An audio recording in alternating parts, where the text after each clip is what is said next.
Recording. Reverend Robinson, my name is Stan Lowe. I'm the interviewer here today on the 19th day of November 2004 in the Wyoming Veterans Memorial Museum. And Fred Iserman here is the audio recorder, and Marie Henthorn is the transcriber. She will be transcribing off of a copy of the tape here for the purposes of making a perpetual or permanent record of the proceedings here. So we'll start with the interview now. Please state your full name and your birthplace and date. My full name is Leonard Lee Robinson. I was born in Englewood, Colorado, Arapahoe County, Colorado. I was born actually a half a block from the Denver city limits.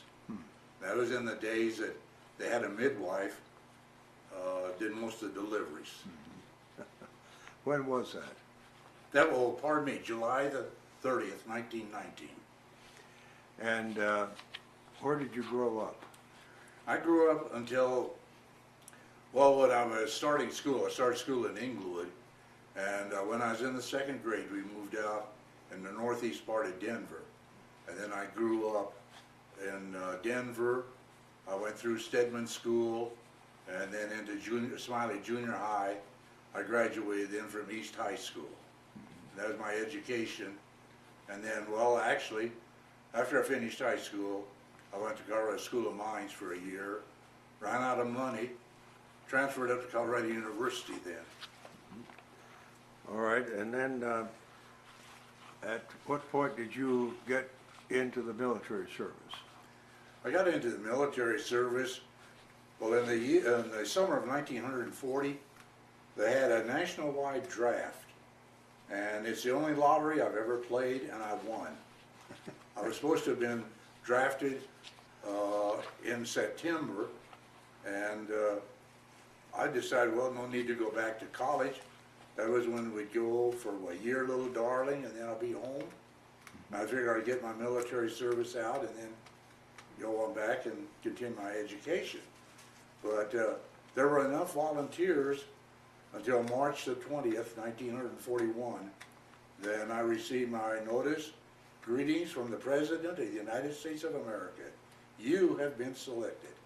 And that's when then I went down on the local draft board and then was drafted in to the United States Army.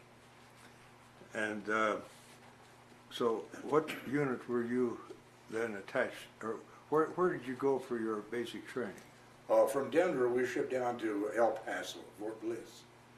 And I was supposed to have got transferred back to architect school in Wheeling, West Virginia. But there was nothing came through for 3 weeks at the reception center.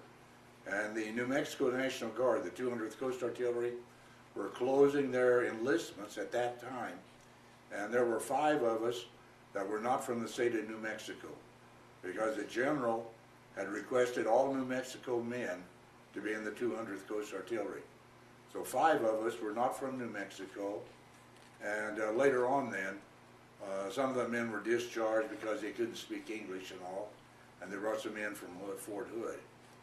Well, I was put in Battery E, which was a machine gun battery, and when I first went into Battery E, the commander had just, captain, or battery commander, had just returned from Fort Bragg, and he called me in the office and he said, "See, you're in engineering training." I said, "Yes, sir."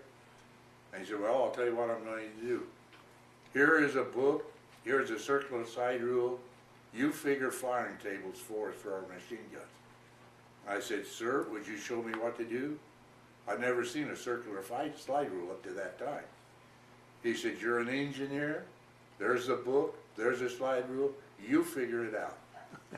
And so I'd had a year of ROTC, and so instead of having to go through the basic training that you usually do, I was figuring firing tables, where if a plane came on a certain angle and a certain height, how much lead or everything else that we'd have to burn with our machine gun.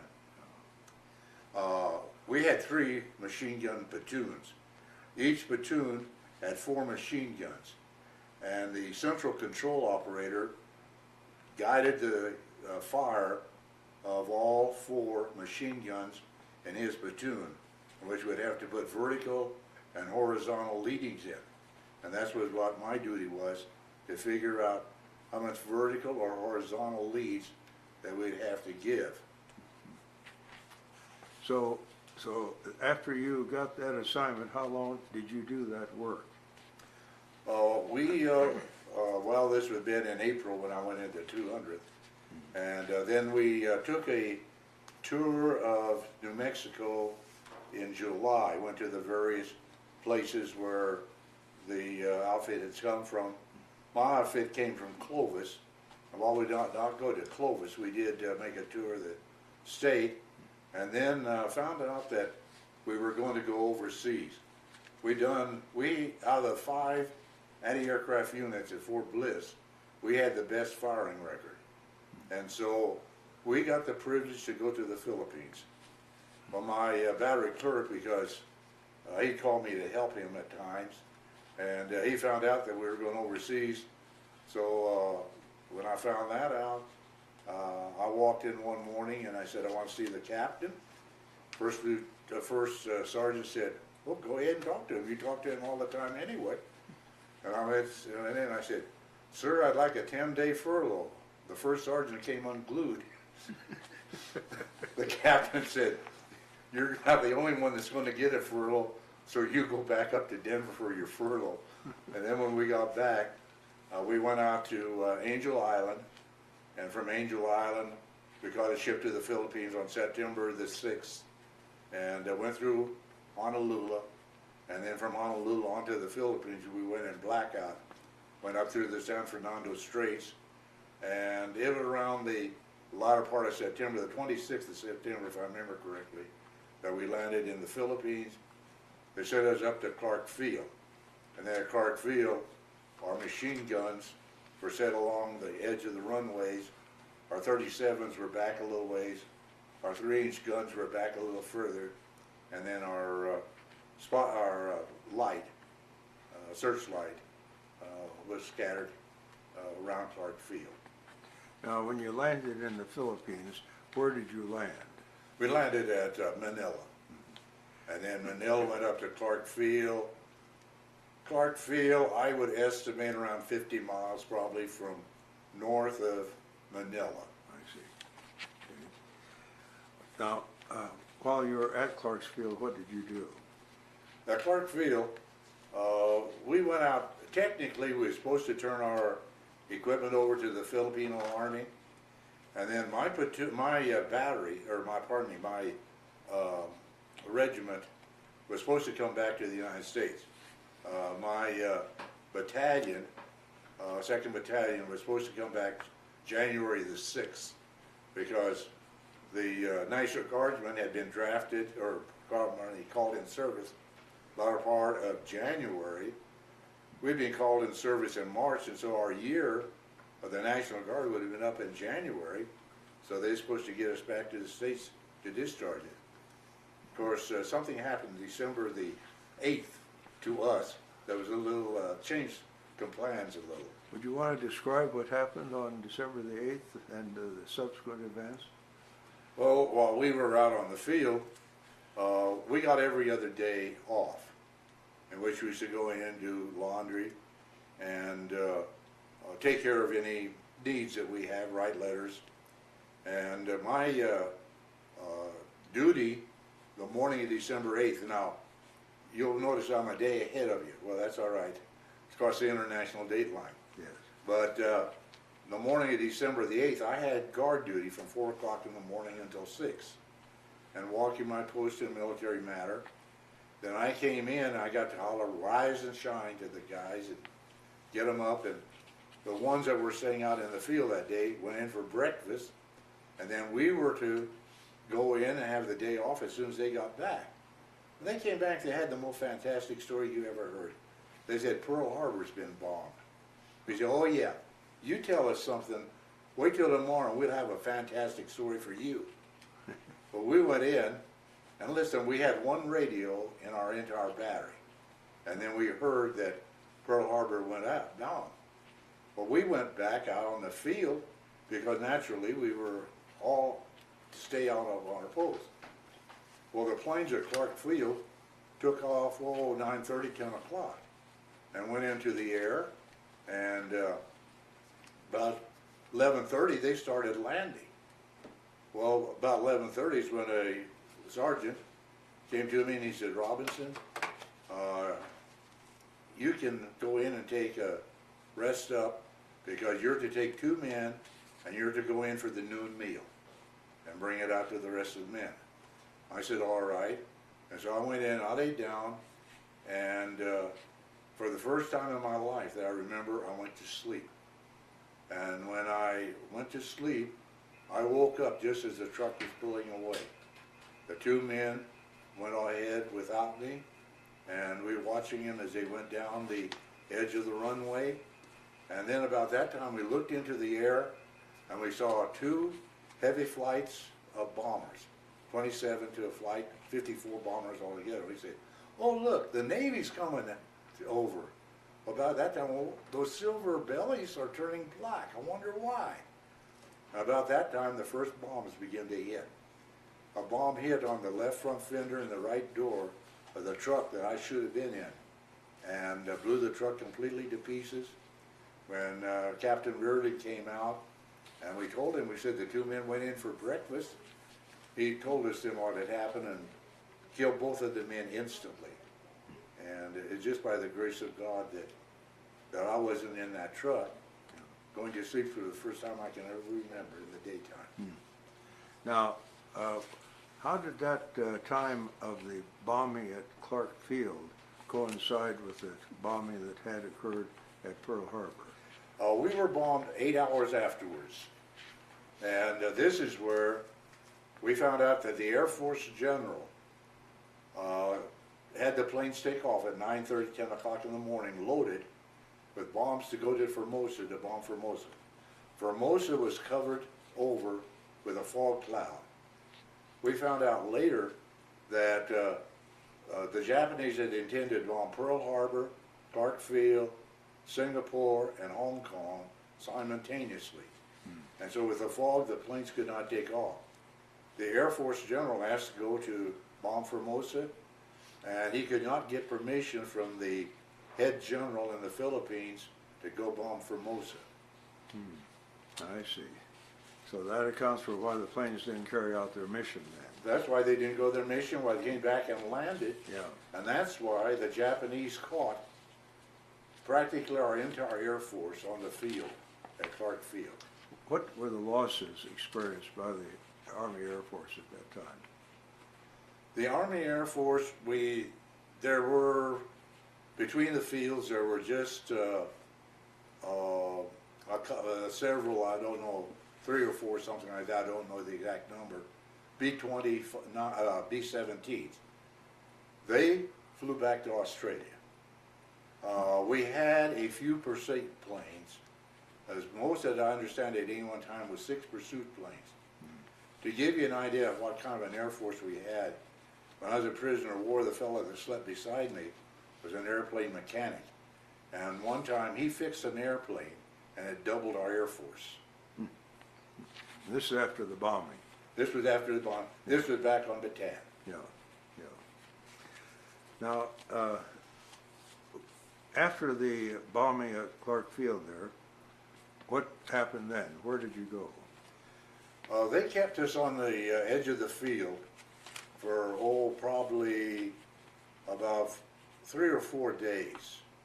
And then the B-17s that had survived took off for Australia. There was no need, we had no Air Force basically, so why keep our machine guns or our anti-aircraft around Clark Field? So what they did is they took the machine gun platoons, the 3 of us, they put them with the 3-inch gun batteries. Well then, we would move about every night or every other night. The 3-inch gun batteries would move out Then they'd come back and get us, and then they'd take us, and it'd be about break of dawn by the time that they got us down to their next location, and we'd dig our foxholes, and then usually the Japanese would soon be over and be bombing at us, and we gradually worked our way back down, and then Battery B and my machine gun platoon, we were on Calumet Bridge, guarding the bridge from Manila into the Bataan or to San Fernando, which was leading into Bataan. And we guarded that for about a week. And then on New Year's Eve, they told us they were going to blow the bridge and for us to get out of there. So then we went on back into Bataan. They threw our entire machine gun platoon into one truck. And I sat on the back end of that truck as we went in blackout. And I don't know whether you know or remember on blackout or not, but they had a green or a blue light that was on the truck that they could just barely see ahead. And that's the way then we went through San Fernando. When we went through San Fernando, the city was in flames, and we could smell houses burning, flesh burning. We went on back on the Bataan Peninsula, and we set up our first position was halfway between Subic Bay and San Fernando. And there's where the hill comes up there, and we was on top of that, and that's where we stayed for a couple of days, and then gradually moved back into Bataan. Did you have your guns mounted up there? Yeah, we had our guns, we had one machine gun mounted on the truck in case we needed it. We didn't need it that night. And here were Filipino families trying to get back on the Bataan Peninsula, what remained of the ones coming out of Manila and south were trying to get back on the Bataan Peninsula, and then gradually moved back on the peninsula. Before we get too far here, Reverend Robinson, let's go back to when Clark Field was first attacked. What training did you and the other members of your anti-aircraft unit have in firing your guns? The only firing we had done was in the States. We mounted 30 caliber machine guns on the 50 caliber machine gun mounts. And that's what we did on our firing table, the firing range.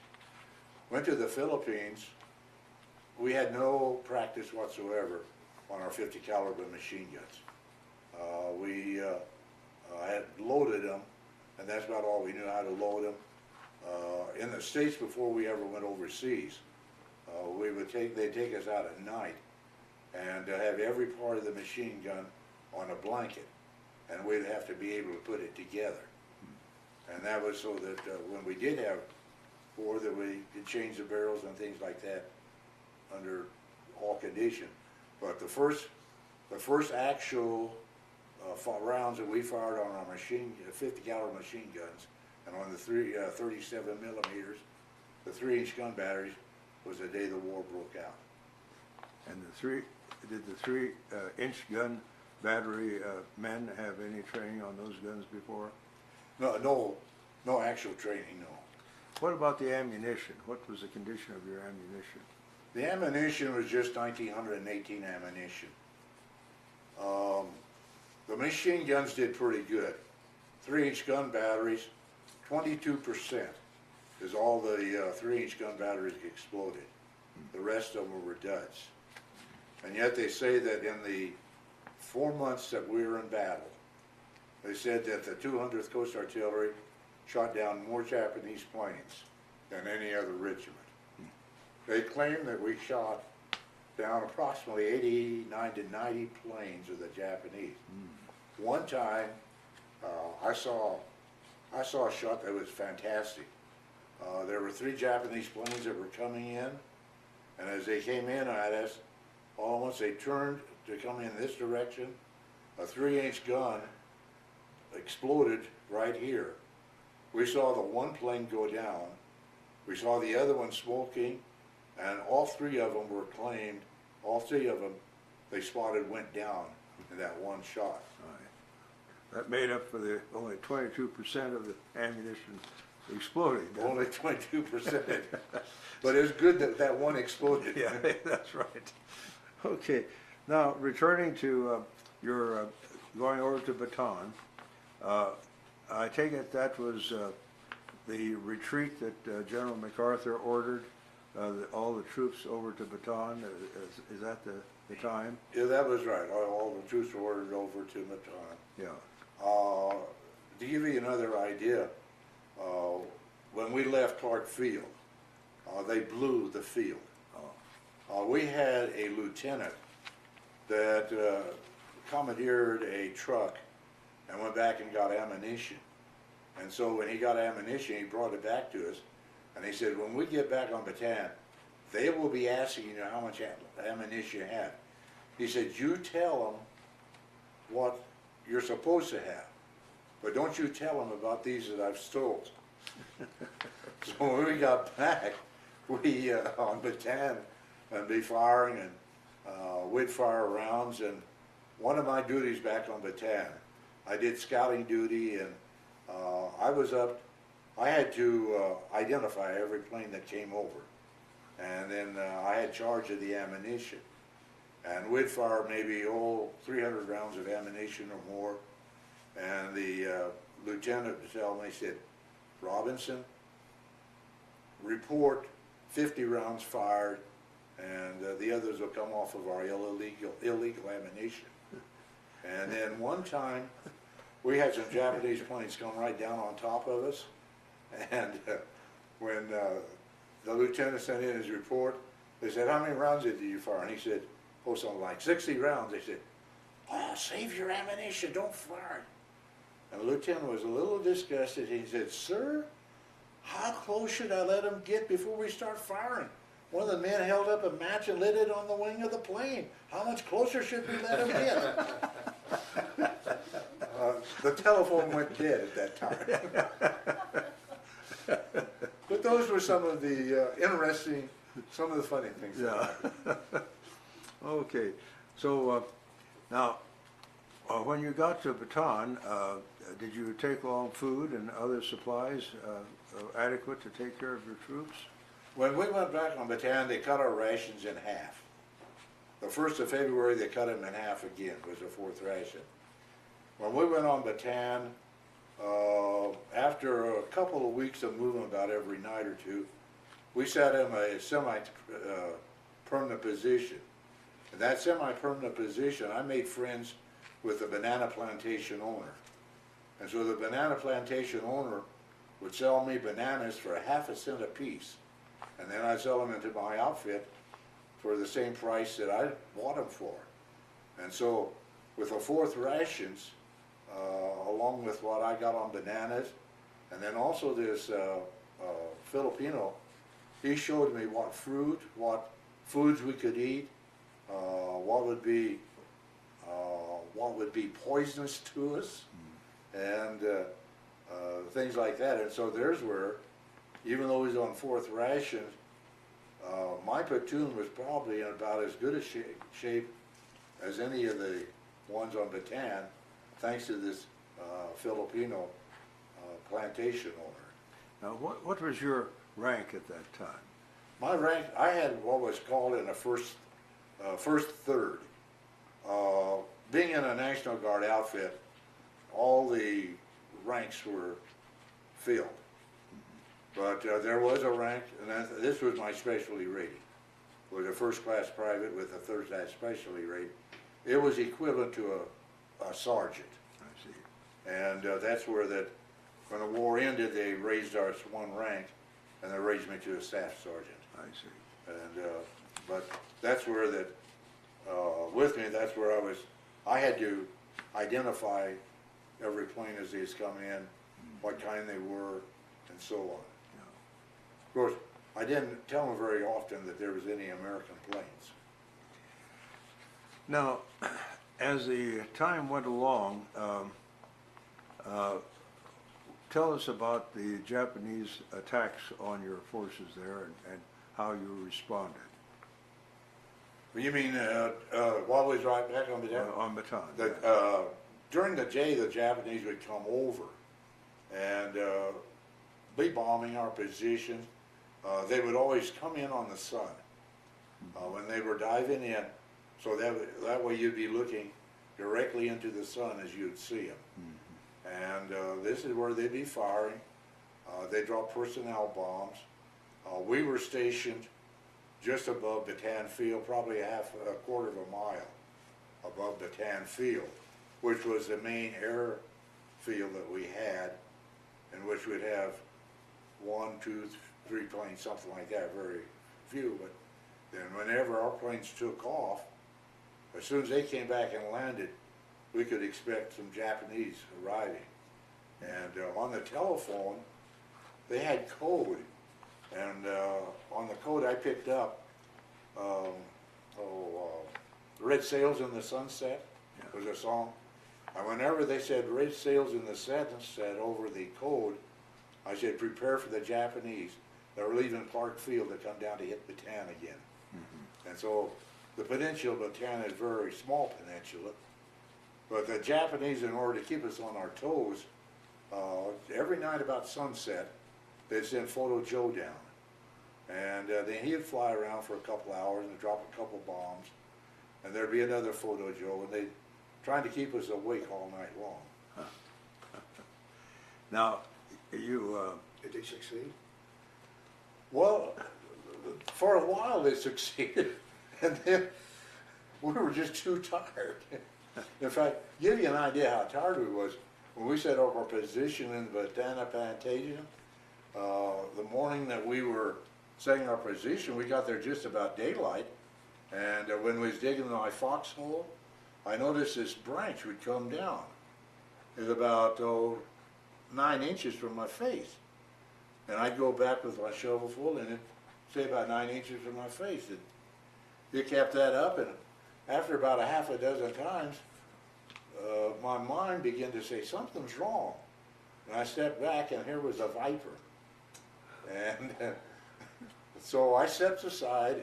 He had seniority, and so I let him have about a half hour. He moved off, and I went in and finished my foxhole. How big was he? Oh, he's probably 4 feet long. And was he in a tree? Is that... Yeah, he's in a tree. He was in a tree, and the back part of it curled around the tree. But what happened was I'd go down, he'd follow me down, and then follow me back. He just wanted to see how you were digging it. I was digging there. See if you could dig a hole for him. He was wondering if that was going to be room enough for him and me both. Yeah. So, all right. Now, tell us about, now you spoke about airport. Was there an airport on Bataan? There were several. There was temporary fields, they were. P-40 was all we had. Well, one time we had some Filipino P-26s that came in from one of the other islands, and as they were coming in, our lieutenant said to line them up, ready to fire, and I said, hold it. In fact, I was the only one that could overrate our lieutenant, and I said, hold your fire, because I recognized him as a P-26.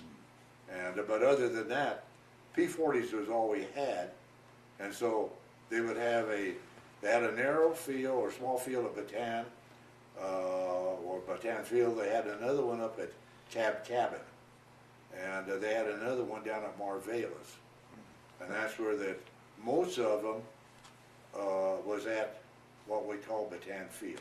I see. Now these were planes, did they have ammunition and everything when the Japanese planes came in to take them on, or?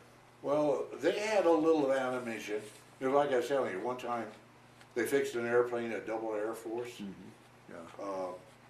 I was told that the P-40s had never fired before the war broke out. And the first couple that fired they supposed to go through the propeller, but they did. They went through the propeller.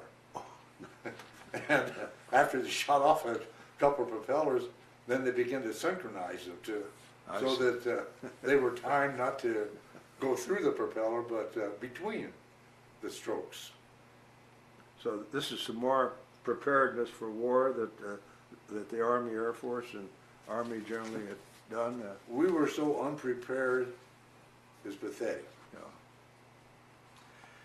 So now, why don't you describe the attacks that the Japanese made on you and your retreat down Bataan and the battle generally, and also you might go into the Japanese units that were pulled in from the East Indies to supplement their forces there. General Homey, the Japanese figured, as ill prepared as we were, that he should take the Philippines by the 1st of January. Because of what happened on Bataan, his force could not take Bataan. So what they had to do, this usually is not recognized or not mentioned in books, but the Japanese were down in Indochina with their crack troops. Their crack troops was supposed to be headed to Australia. Instead of that, they brought them back to the Philippines to take the Philippines. This is the reason that Bataan was so important, because if we had not held out, if they had not brought the crack troops from Indonesia back to take the Philippines, they would have made a landing probably in Australia, and the war would have gone on quite a few months longer. Yeah. And so that was the importance of Bataan. And you were mentioning food a little while ago. This was where that, by supplementing my food, at one time or another, and this was while I was on Bataan, as well as while I was a prisoner, at one time I've eaten cat, dog, monkey, lizard, octopus, snail, seal, and last but not least, grasshoppers. Now grasshoppers aren't bad till the hopper part gets caught in your throat, and then it can sure tickle. And by the way, when we shot a monkey down in the Philippines, on Bataan, the one that skinned it couldn't eat it, but the rest of us did. Now, what about horses and mules? Horses and mule, tell you real good, but actually, if you had a choice, mule meat is better than horse meat, because mule meat is a little sweeter. I see. Okay. And is that the description of the rations that the government furnished you for your battle during the course of that war, or during that fighting? You mean the food? Yes. No, that's what we devised on our own. Now, would you want to go ahead then and relate the sequence of the battle and then the final surrender? Okay, then after the troops had come back from Indonesia, then they made their force. And the position... When was that about? That was on April the 9th is when the surrender came. April the 8th is when the position that I was in was dive bombed 10 different times. And one attack after another. All of our communications were knocked out. Because I was a scout, the lieutenants came to me at Battery B, and also our lieutenant, and said, you go to headquarters and find out what we're to do. And so I went to headquarters through the jungles. I came back. When I came back, a truck had got in and got them moved out in a back way. And so when I came back, then I checked, made sure that all the firing pins and main springs were out of the guns and destroyed, so the Japanese would not have any use for it. And I went back through the night, and I could hear the shells going over me in both directions. As I walked down the west side of Cab Cabin Field, the Japanese were over building their little fires on the other side. When I walked back, our outfit was on the front line. And when I got back, I found a little hollow, and we figured that would be our last day, because the Japanese, we figured, would hit us just about sunrise. Well, General King went forward, and after much discussion, General King surrendered Bataan. And that's where then our lieutenant, about mid-morning, he called for us, and he said, bring your rifles, and he said, stack them here and come over here. Well, we didn't understand why he was doing that, but, you know, in the Army, you obey orders, even though we were prepared to run for those rifles as soon as possible. And then he told us, he said, fellas, I have to tell you, Bataan has been surrendered by General King. About that time, several Japanese tanks came over the field at Cab Cabin, and we became prisoners of war. We were the first ones that were captured. We was captured at Cab Cabin. Now, according to military history, the Bataan Death March began at Marvelis. Marvelis did not basically start the march until a couple days later. The march actually began at Cab Cabin. When I was down in New Mexico, when they had a dedication 2.5 years ago of the 200th Post Artillery, General Baca, who was a National Guard general and also in charge of the Western Division, has been over in the Philippines a lot. And when I mentioned to him something about I was on the front line, he said, where were you? And I said, Cab Cabin. He said, I've been over there a lot of times. He says, in history, they say it began at Marvelis. And he said, over there, the people at Cab Cabin said, no, it began here. And I said, they're correct. Because we were captured at Cab Cabin. They took us up to on the field. They began shelling Corregidor, and the gunboats in Corregidor began firing back. When the shells landed, we took down to the road, and I had shell hit enough, close enough that raised a welt on my arm. Now the day before in all the attacks I was telling you about, I felt something hot over my heart, and I pulled it out, and between the New Testament that I had in my Bible in my pocket and my heart was a piece of shrapnel. And I can tell you, shrapnel is hot. But anyway, coming back, then we began the death march. They marched us all that day until 4 o'clock the next morning. Now, what date was that? That was April the 9th. All right, and the surrender was what date? The what? The surrender? The surrender was April the 9th. April the 9th. So Yeah. you started marching immediately upon the Yeah, surrender. they marched us up on the Cab Cabin Hill, and then they started us at noon, and we marched probably, I'd say maybe 40% of the march. That, well, from noon until 4 o'clock the next morning. And outside of having to push a field artillery up a hill occasionally, or dodging Japanese trucks that were aimed at us, we started the march. And Now you talked about Japanese trucks aiming at you and that sort of thing. Why don't you describe now what happened to you as you were on the march? on the march, as we went out, I had very little with me at the time. And the Japanese would search us, and if they found anything they wanted, they would take it. And when we were coming out of the march, one time a Japanese guard called his non-com, called about 10 of us. He lined us up along the edge of the bluff.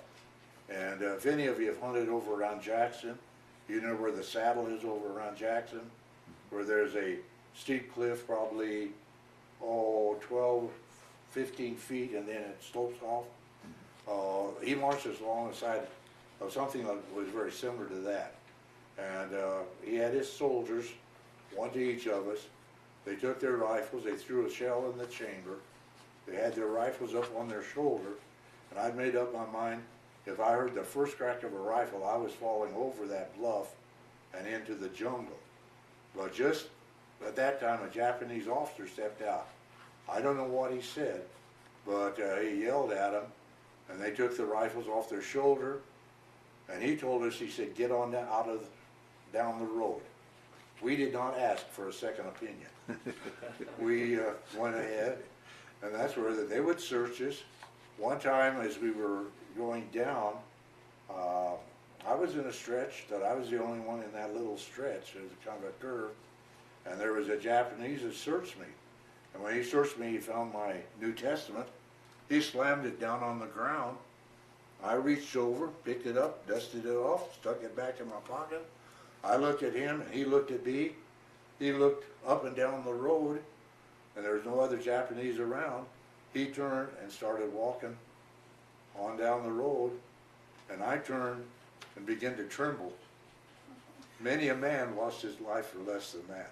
That's right. Because I'll cause him to lose face on that. And then as they marched us up, at 4 o'clock in the morning, they told us to Balangas that I believe it was Balangas, that we'd have 2 hours rest, and then we'd continue the march.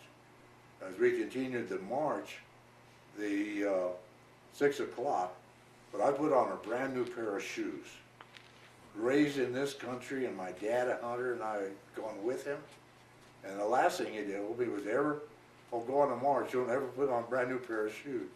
But I put those shoes on, and of course, I've got a pretty good sized foot, so it made a pretty good pillow.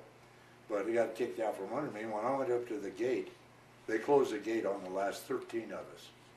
Well, we didn't know what to expect. Then they took us out and they put us with a group of 15 officers.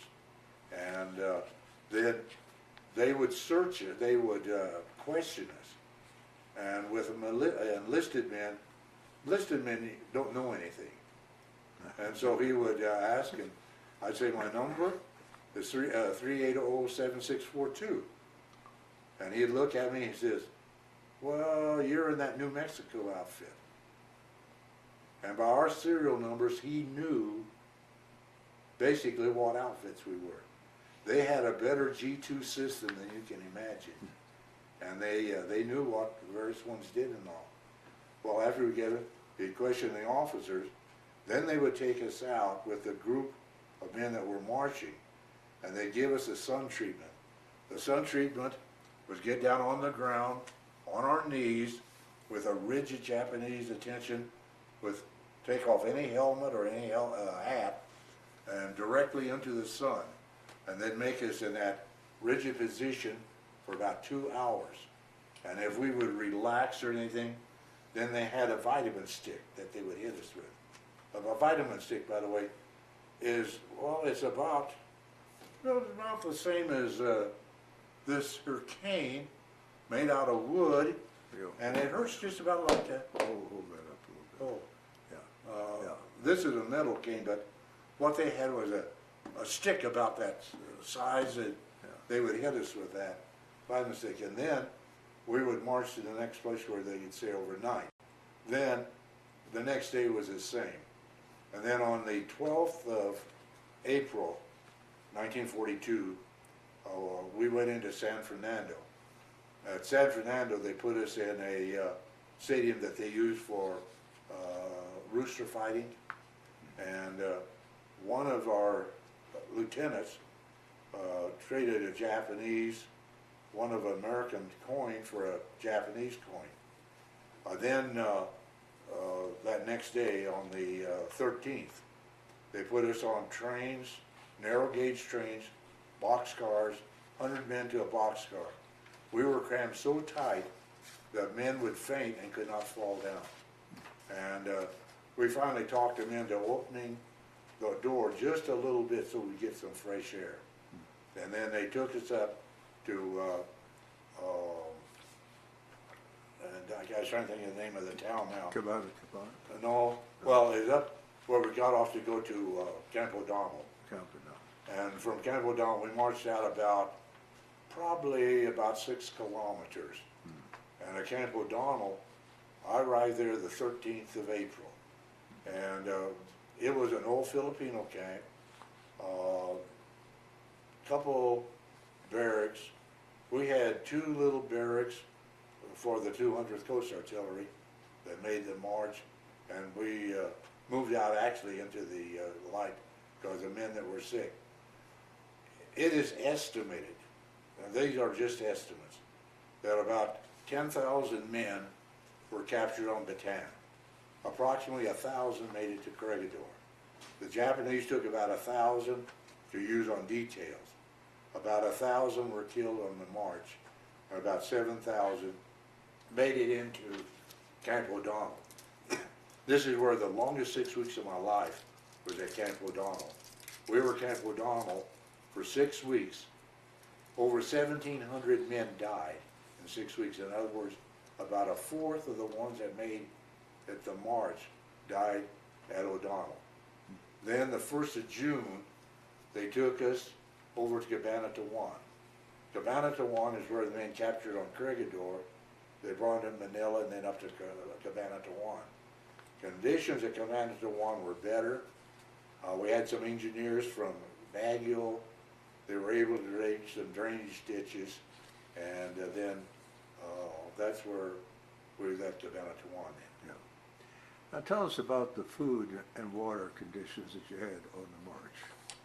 The food we had at Cabana Tawan, the food we had at O'Donnell was very, very poor. They gave a 5-gallon bucket of soupy rice with maggots and everything else in it for a barracks of 100 men. And then they always gave us some kind of a soup that was basically rotten. And at O'Donnell, the conditions were so bad that blowflies were over our mess kit, and he was constantly trying to keep them from dive bombing into the so-called food. Yeah. And the When we went to Cabana Tawan, the food there improved a little, but there's still a barracks of 100 men got a 5-gallon bucket of, well, usually, the Japanese basically fed us either maize, cane seed. Cane seed, if you don't know what it is, it's red and looks like buckshot, and it tastes like buckshot. Either that, or when we got to Japan, we had barley. To this day, I do not eat barley. And then they always gave it, this was in the Philippines to a degree, and also in the Japan, they gave us some kind of a soup, either radish tops, potato vines, seaweed, cucumber, once in a while dried fish, and that basically was the food that they gave us. Now, what you've just described Hold as a it, food. wait a minute, I got change. Okay. Cabana Tawan, the Japanese had us put out a garden, and so we raised some vegetables. Mostly the good part of the vegetable the Japanese took, and we got the vines. Now, going back to the march, what kind of food did they give you on the march? Nothing. What The only food we had is the Filipinos would slip us rice balls a couple of times. Filipinos, we had no water, and many a man lost his life. He'd go into a mud puddle, get a drink of water, and from that he'd get dysentery. And but the Filipinos would throw us cane stalks, and we'd suck those cane stalks. When we started the march, I had some very good friends that were Navajos. In fact, the first funeral I ever conducted was a Navajo Indian, and that was at O'Donnell. But the Navajos told me, when we were starting the march, they said, Leonard, when you start the march, get a little rock by the side of these gumballs that you see, put that in your mouth, and use that. Because while you're got that rock in your mouth, you'll get some saliva that keeps your mouth. And then when you take it, if you do get a drink, or like even with a cane seed, when you suck it and you get in it, you try to rinse your mouth before you'd swallow. And the same thing with water, is if you even got a taste of water, then rinse your mouth out with it before you swallow it. And that rock is what I had coming out on the march, which with the cane seed, or pardon me, the cane stalks helped me on the march. But the Japanese did not give us any food or water coming out on the march. Now, what did the Japanese do to these men that got dysentery, or got sick, or dropped from exhaustion? That's why they died. And I mean, coming out on the march, if a man had dysentery and fell back, they'd just kill him right then. How would they kill him? They'd usually with their bayonet. And this friend of mine that I told you he was a mechanic. When he was coming out, he came out behind me. When he came out, there was a man that was sick, and the Japanese went over and they said, put him in this hole and cover him up. And they started to refuse, and the Japanese said, you'll cover them up, or you'll be covered up with them. And so that's where and they covered him up alive. And that's where the Japanese would run a bayonet, or even, like I say, in some of them, bury him alive. Did they ever chop off any heads? Not that I've seen it yet. I understand that there was a group on the western side of the can that when they came across, quite a few of them, the Japanese got their heads off with swords. Were there any of the men escaped into the forest along the way? There were some that did escape coming out on the march. Mostly those that stayed down around the Marvelis, because the Japanese did not get there the first couple of days. And they got into the jungles and worked their way up. And then some of these were in the Manila, or in the guerrilla outfits. I see. Now, what was your health condition while you were in those camps? My health condition, a lot of times, was not the best. When I came out on the march, I was in probably the best shape, as good shape as any, because this Filipino, I told him what foods I could eat, what I could not eat. And so in my shape there. Then when I was at Cabanatuan, the first part of July, I was on a burial detail. And we were going down, this is in rainy season. Rainy season is a little different than the Philippines. And the fellows on Corregidor had soap. Well, in the tropics, when rainy season starts, you can almost set your watch by the time the rain starts falling. And we used to laugh at the fellows on Corregidor. They'd get out in the rain and get soaked up, and they'd say, see, we've got soap. About that time, the shower went off and wouldn't come on until the next day. Then we got to laugh. But anyway, while we was on the burial details, we had to go across a little stream. And there were three fellows that were helping me on this burial detail. I said, I'm going to step across. And they said, okay, we'll step across. Well, when I started stepping across, they didn't. And so when I hit the water and stepping out and the rest of them standing still, the corpse came down into my face. And the person apparently had died from diphtheria. And so a couple days later, I made sick call. And when the officer looked at me, when I opened my mouth, he said, get over there, away from everybody. And I thought, what in the world's going on? So when I went over to the so-called hospital, I had to walk about 10 steps behind everybody. Well, when I went over, they put me in dip ward. But the diphtheria ward was 00. Dysentery ward was 0. And there were, if you lived in dysentery ward, you had about 48 hours to live.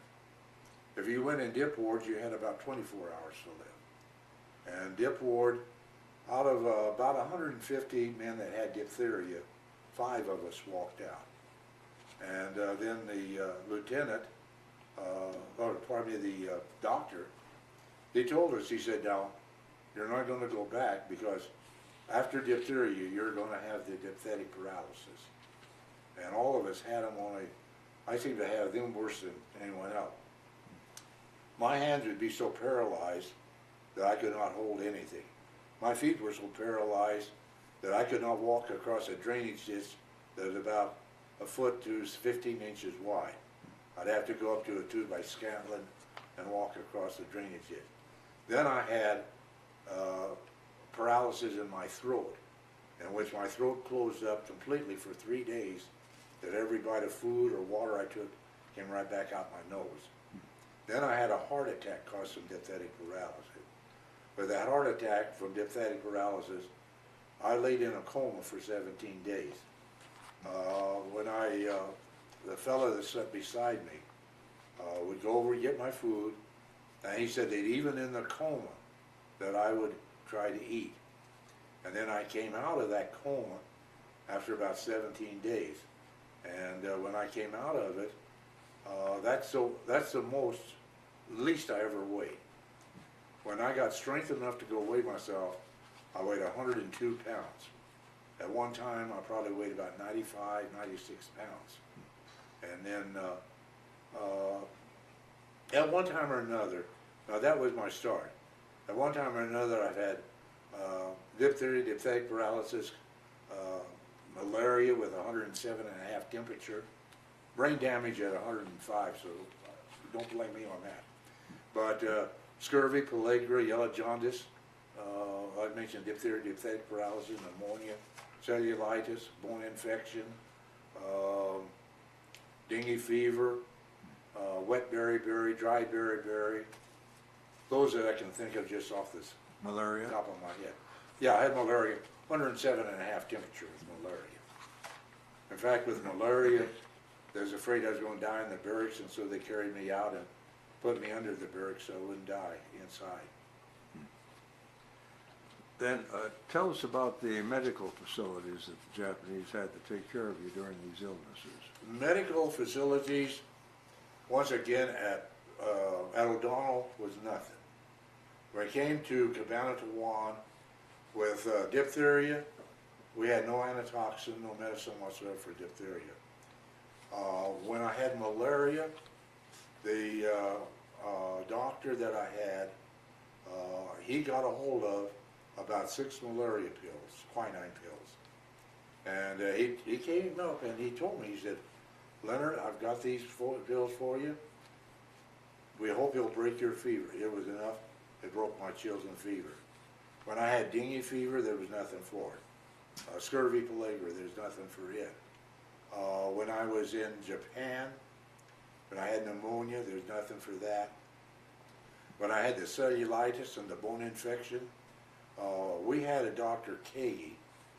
Dr. Kagi was on the ship with us when we went to Japan on the Hell ship.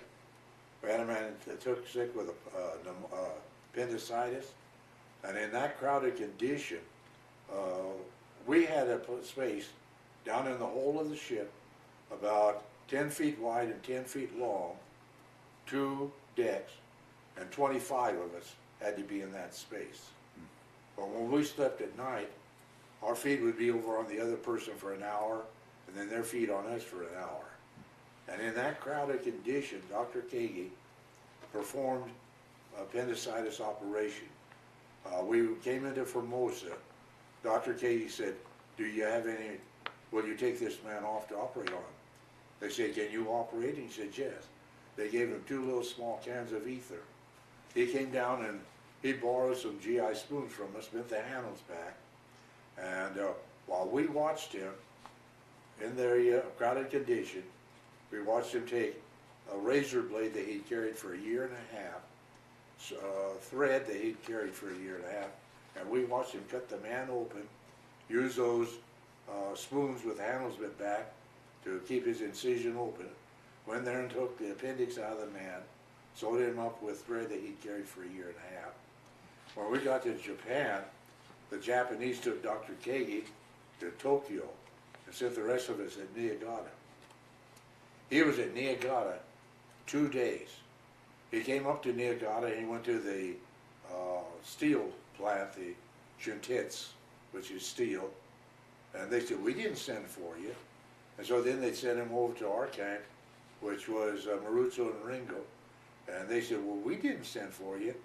And he was ready to go back to Tokyo, and then they had to carry me into camp because my ankle started swelling, and a Japanese guard took my shoe, which I'd taken off, and as hard as he could hit me, he hit me on that ankle probably 30 times, just as hard as he could. It was all I could do to keep from crying. They carried me into camp, and when they carried me into camp, a friend of mine, that he and I went through everything together, he went over and he said, "Dr. Kagi, Robinson's being brought in." Dr. Kagi took me over in the so-called hospital, laid me up on a board, which was actually a door down on sawhorses, And I didn't know it at the time, but he told Cecil, he said, now when I start operating, if he starts to raise up, you fall on him. And then he went in and he opened an incision on both sides of my ankle, went in there and scraped my bone over a canteen cup of pus drained out of that ankle. He put a little gauze in it. The Japanese had me out on dock working within a couple of weeks. We had a British doctor that came in after, of course, Dr. K went back to Tokyo. A British doctor came in, he looked at that ankle. He said, you shouldn't even be able to walk, let alone having to work on it. But the facilities of medical, the doctors, you felt sorry for them because they did not have very little. Now, these are Japanese doctors, were they? No, well, these were American doctors, but they didn't give him any medicine. Now, in Japan, toward the end of the war, I got a fish bone into my finger when it was out on the docks, and it swelled up, and the doctor would put ikiol on it. And with the ikiol on it, he said that, but after a couple of days, I said, you're going to have to cut that open. I said, cut that fish bone out of there. He said, no, I won't. He said, we'll probably be liberated with sometime, then go ahead. And there's a fellow from Canada that had the same thing. Well, that night I went back and I put my finger up on a board we had, and I borrowed a razor blade and I cut out that fish bone. And the next day I took it over and the doctor looked at it and he said, you're stupid for cutting it out. I said, sir, I think I'm stupid if I didn't cut it out. Well, I found out later the fellow from Canada that didn't cut it out, when he came back, first of all, Recording, this is tape 2 of Reverend Leonard Robinson on November the 19th, 2004. Now, Reverend Robinson, we were talking about your medical condition. Now, how many of your unit from New Mexico made it to Cabanatuan? And oh, I'm not exactly sure how many. When we went overseas, we had 1,817 men that were in the 200th Coast Artillery. When we came back after the war, there was a little over 600. And this is when I was down in New Mexico about 2.5 years ago.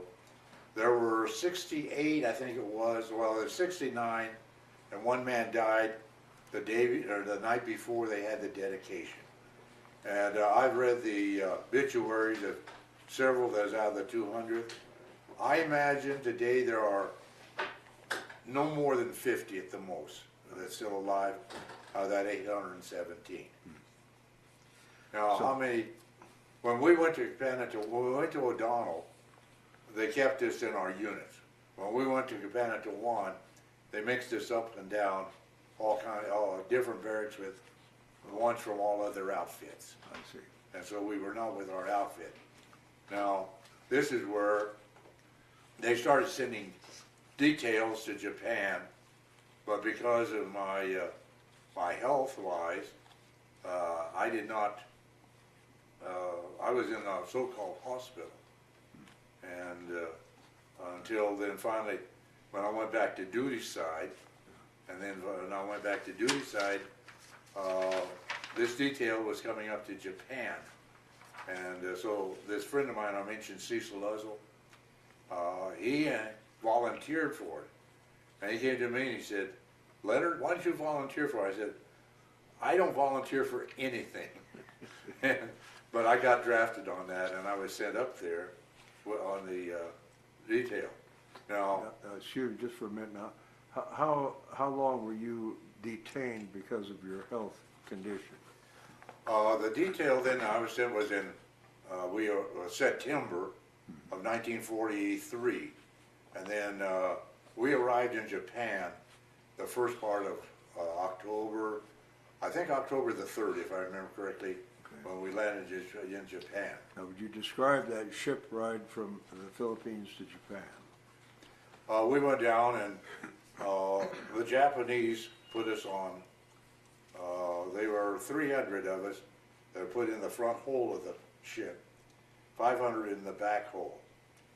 They had bays, 25 to the bay. 12 of us on the bottom, 13 on the top, because the ones on top could stand up. We could not stand up. And so this is where you protected everything you had. And Cecil and uncle of his, we stayed together. No time did the three of us ever leave that bay. And this is where I mentioned in that 10-foot long and 10-foot wide, there were 12 of us that had to occupy that space on the way to Japan. And we went through a typhoon, and I remember that typhoon now. They had the hold of a ship, and in the Navy, you know how that they can have a little opening in that hole? As the ship was going through, we could look out and see the ocean on this side. As the ship rolled the other way, we could see the ocean on the other side. As it would go down in a trough, we could see the ocean out in front of us. And but we went on that way up to Japan. In the Hell ship, I have the figures at home. I don't remember what they are offhand, but out of that 800 on the front and back hold, approximately 10% died on the way to Japan. And this is where they were buried at sea. And it's a Tagamaru, which is the Hell ship I was on. Now, was that ship marked as a prisoner of war ship? No, there was no markings whatsoever on it. We were in a convoy with other ships. There was no indication that any prisoners, anything else. This is where several of the prisoner of war ships were sunk, even by our own torpedoes from our submarines, because they were not marked. Right. And this was the eerie thing going up, is that every time a plane came over, we had a couple scares of submarines, and but there's no marking whatsoever. What did you have for toilet facilities in that ship?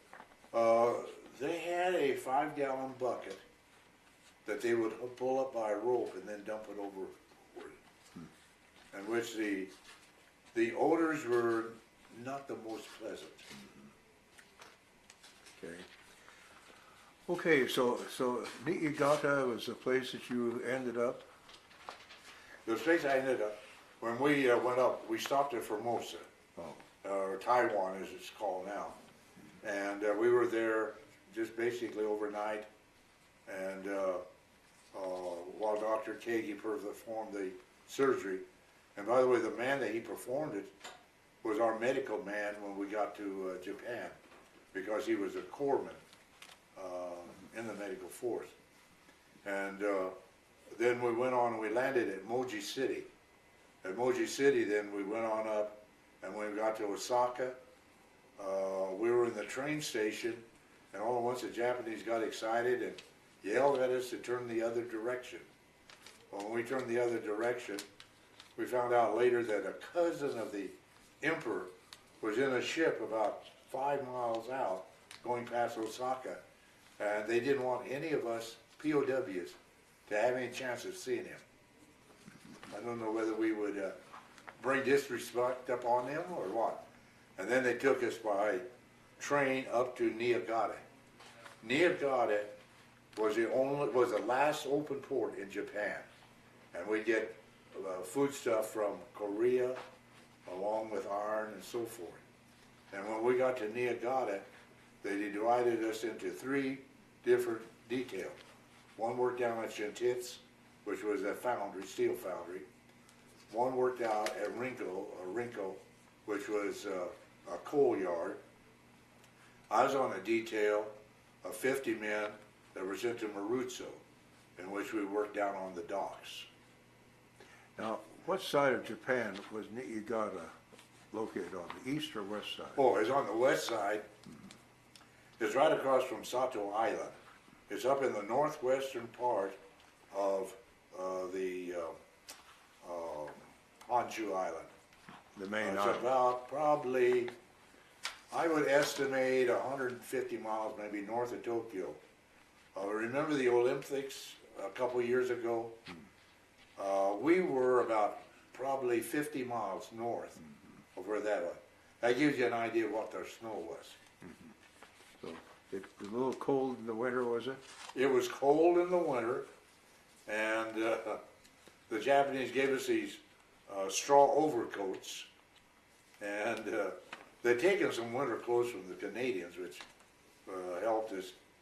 They gave us a couple little thin blankets to sleep, and they would allow us to build a fire for about 2 hours in the evening.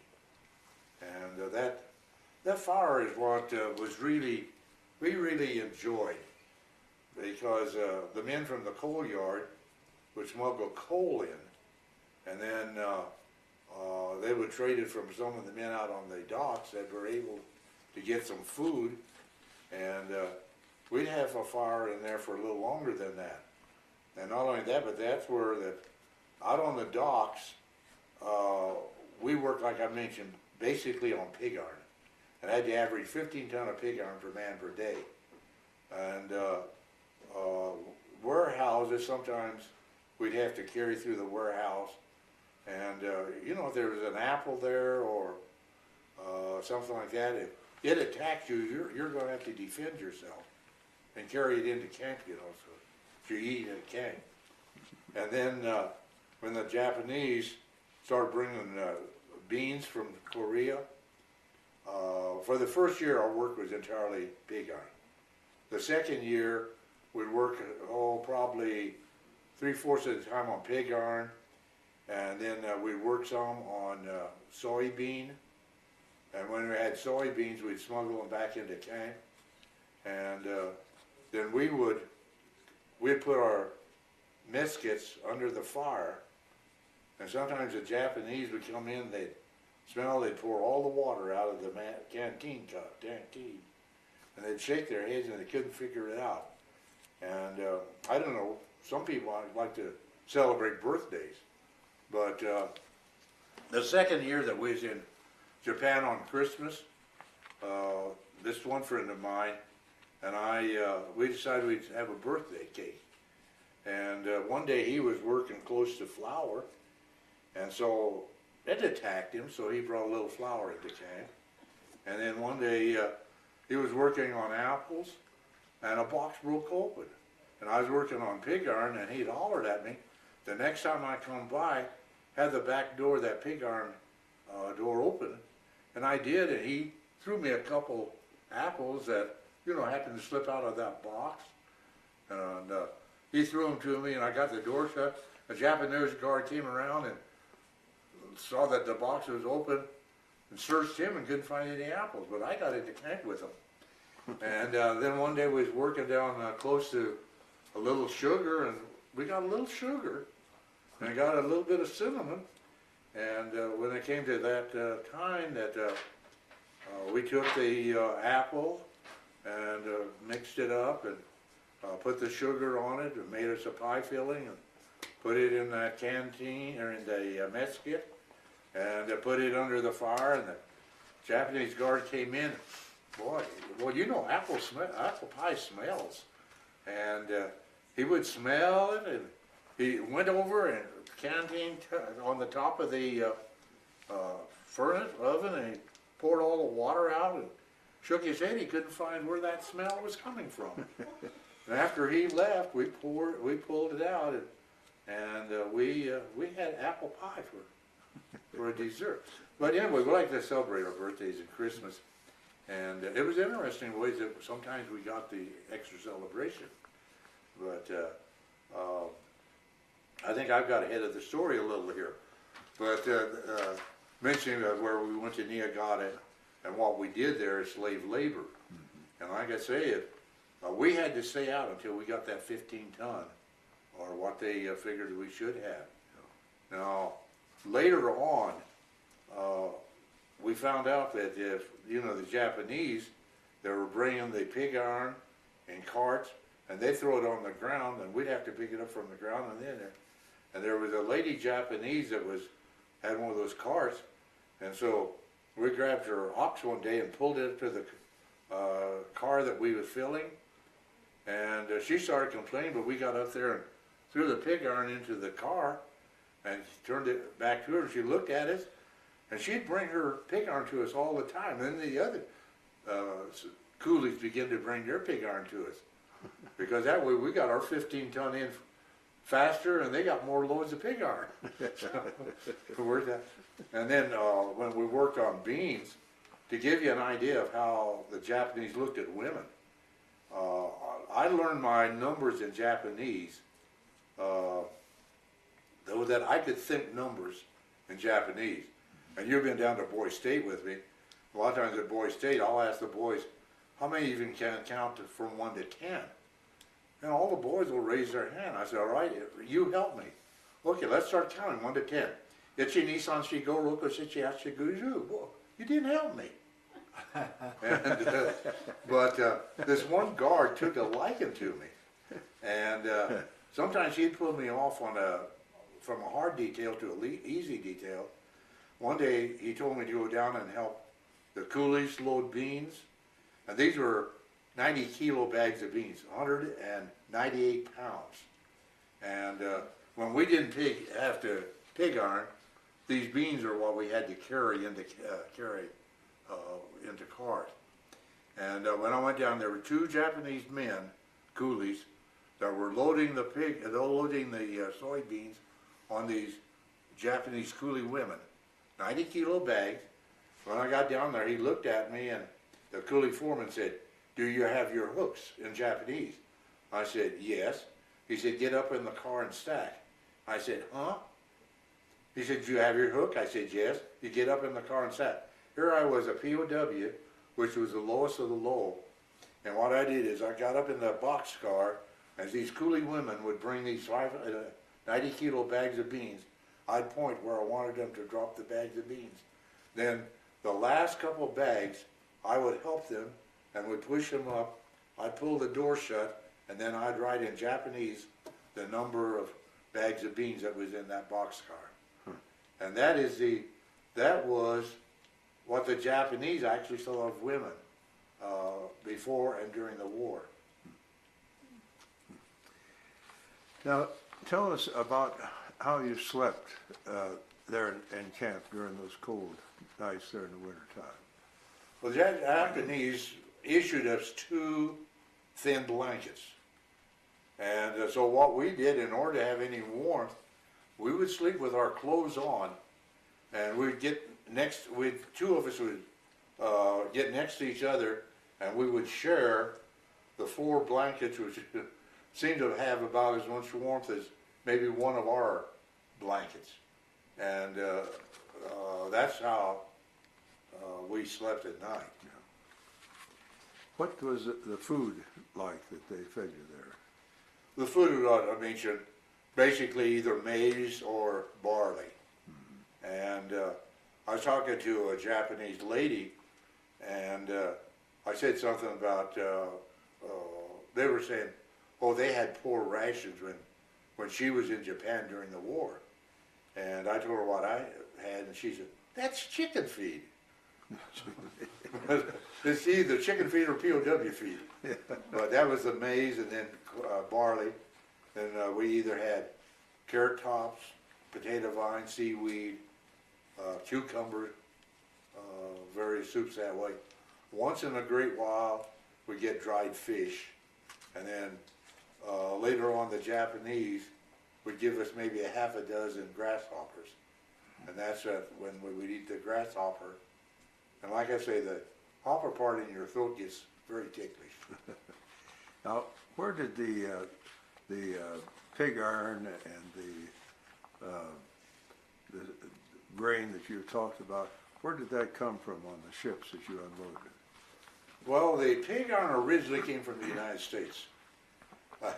Then went to Korea and Japan, and then they would ship pig iron, and the beans came from Korea.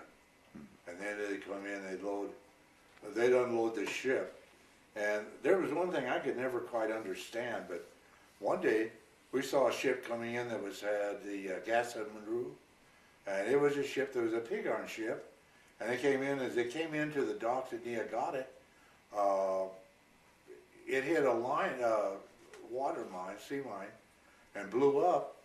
And when it was sinking, us POWs started cheering, and you know the Japanese got mad at us. But it was a joyful sight to us. I'm surprised you didn't die. Well, as we're getting toward the end of the war, when our American B-29s were coming over and dropping mines in the harbor. Now, were your barracks marked as POW barracks? Not at that time. When the war was over, out on the hillside, they put our barracks was 5B.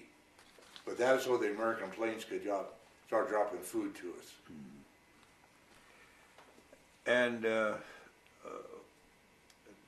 tell us about the,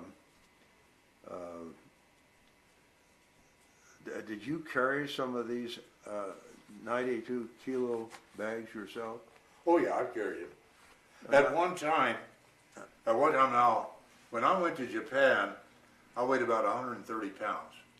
The most I ever weighed in Japan was 143 pounds. But at one time, I could pick up a 90 kilo bag of bean and load it on my own shoulder. We did not do that when the Japanese were around. Yeah. But I was strong enough that I could pick up a 90 kilo bag of bean and throw it on my own shoulder. Now, what was your weight before you started this decline in weight? My weight in the States was running, I would run between 175 to 190. And then I went down, and like I say, at my worst when I got strength enough to weigh, I weighed 102. When we went to Japan, I got up to about 130 pounds. And then the most I ever weighed in Japan, before they started dropping food to us, I weighed up about 143 pounds. But the last year was in Japan, when we was working on beans, we talked to our Japanese foreman, and we talked him into letting us take a broken sack of beans down to the so-called mess shack. And then he let one of the men become a cook, and we would get, maybe a half a canteen cup of bean soup every day. And that helped us. Our first year in Japan, I think we had the hardest of the details. Our last year in Japan, because we was getting some bean soup, and then he'd let us have parched beans sometimes, if we didn't get the camp guards didn't catch us. We had two different groups of guards. We had a group of camp guards that would march us down and march us back home to camp. Down on the docks, we had their Marucho guards that was 3 guards over us.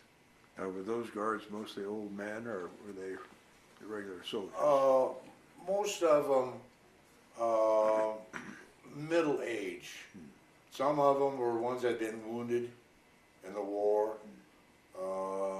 Some of them that had come back for one reason.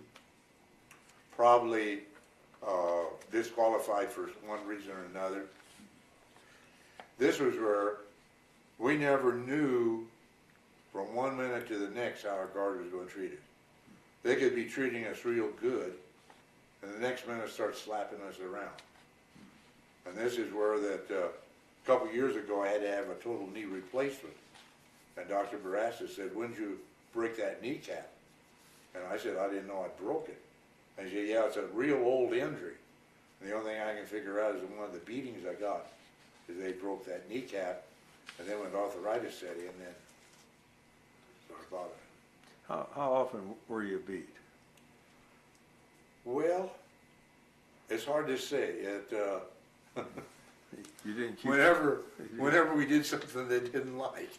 Yeah. And this is where a lot of times they'd start to slap us around, and then we'd say, "Watachi wakaranai," which means I don't understand. It's amazing we couldn't understand, when they started to beat us or ball us out. but most of the time we was able to pick up pretty good what they were saying. But we would get beat if they found something that they didn't like. In camp, this friend of mine had cut out in the boards that was above our head, got a place, and we had our hidden items in there. And it was a funny thing. A lot of times the guards would come in, and we might have something that was illegal, and if that's not what they were looking for, they'd go past us, we would hide it, they'd come back, they knew good and well they'd seen something that was illegal, and then they couldn't remember who had it. And this is where we had our sense of humor. Our barracks was the first barracks that was checked every night. They had what they called bingo, which was, or tinko, which was a roll call. Our barracks was the first barracks, and then they'd go around. And our cabins had a dirt floor about 6 feet high, and then up about 2 feet, they had bamboo padding is where we slept on. And so after the guards went through, sometimes the fellows would sit down on that little bench back there. Well, one night a guard walked in, and when that guard walked in, he was ready to start slapping the fellow sitting down. And so when just by the time he started slapping, he remembered why don't I have our camp leader, our Hanshu, why don't we have him ball him out? And so Ernie came back and he looked at him, or Hank came back and he looked at Ernie and he said, "Ernie, as far as I'm concerned, you can sit there anytime you want to." Well, when he did, Ernie snickered and the rest of us kind of snickered. And the guard looked at us and he looked at Ernie. And here Ernie was laughing, and Hank, boy, he had the most, he was so mad you could see that. He was just so mad that he didn't know what to do. And that guard turned and ran out of the barracks. And we never did see him again. We had another guard that if we had anything illegal, the first one that'd see a Jap guard come in would holler air raid. Well, then anything illegal went out of sight. Well, this guard, I guess he thought that was the name we gave him. But one night we were busy there, and all at once the door opened and we were air raid. And oh, hi! And he announced himself because he thought his name was air raid. But by the coming on name, we gave the guards, we tried to give them names. Big Hanshu, which means a big Speedo and various things. And we had a guard in the Philippines that when he got mad and started slapping you around, we started calling him Donald Duck. And so he asked us, "Donald Duck, who's Donald Duck?" We said, "You don't know Donald Duck? Donald Duck is a celebrity in the United States. Why, he's in the newspapers, he's got books, he's a movie star. Everybody knows Donald Duck." And so from then on, when he got mad at him and started to slap us, we'd say Donald Duck and call him Donald Duck. And he would... And after I left and went to Japan, I understand that they brought a comic into the movie, into Kabanatuan, and it's a Donald Duck cartoon. One guard lost his name immediately. I talked to some fellows and they said, after that he'd walk around, Donald Duck, Donald Duck. And he'd try to remember who had ever called him Donald Duck. So, and that's where, that's one of the things I think that kept us going is we had to have a sense of humor.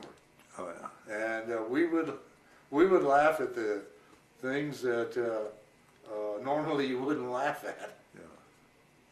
Now, this slapping around, was that part of the Bushido code? Under the Japanese rule, from what I understand, anyone that was a higher caste than you were could slap someone lower caste than you. We noticed it in the Japanese army. The Japanese regular army were top dog. The Japanese draftees were one step below them. the Koreans were one step under that. The Formosans were the bottom one on the totem pole, so to speak. And so if anyone that was a higher caste than you could slap you around, and you'd have to stand up.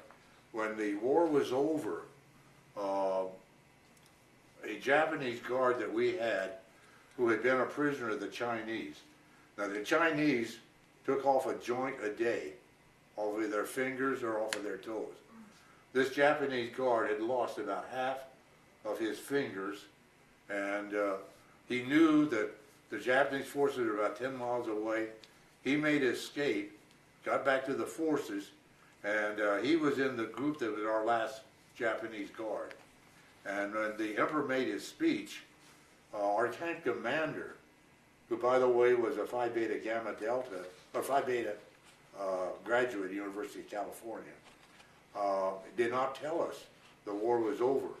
He was making us carry wood into camp for 2 days, but the very after that first day, this Japanese guard came up to us and he said, fellas, the war is over. It's in Suwadi. The war is over. If you have anything against me, you go ahead and you can slap me however much you want to, and I'll stand and take it. And we told him, we said, no, you have been a very good guard to us. You've always treated us real good. No, we will not slap you around. The camp commander told us on the 18th, he called us together and he told us that the war was over. And he said, negotiations are a way for peace. That night, all of the guards that were on at that time disappeared. The next day we had new guards that came in. And then they told us we could go out the back gate but not the front gate.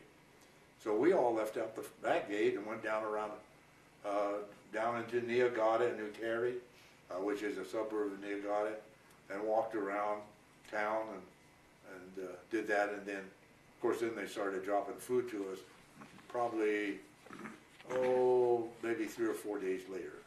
Now we're in August of 1945. This was in 1945. Yeah. In August the 18th, 1945, Yeah. is when they told us in Suwadi, and it was about the, I'm trying to remember, I think I've got it in, when they started dropping food to us. August the 18th, Yasa made bring it, and that's when they told us that we'd rest, and the camp told us the war was over, and then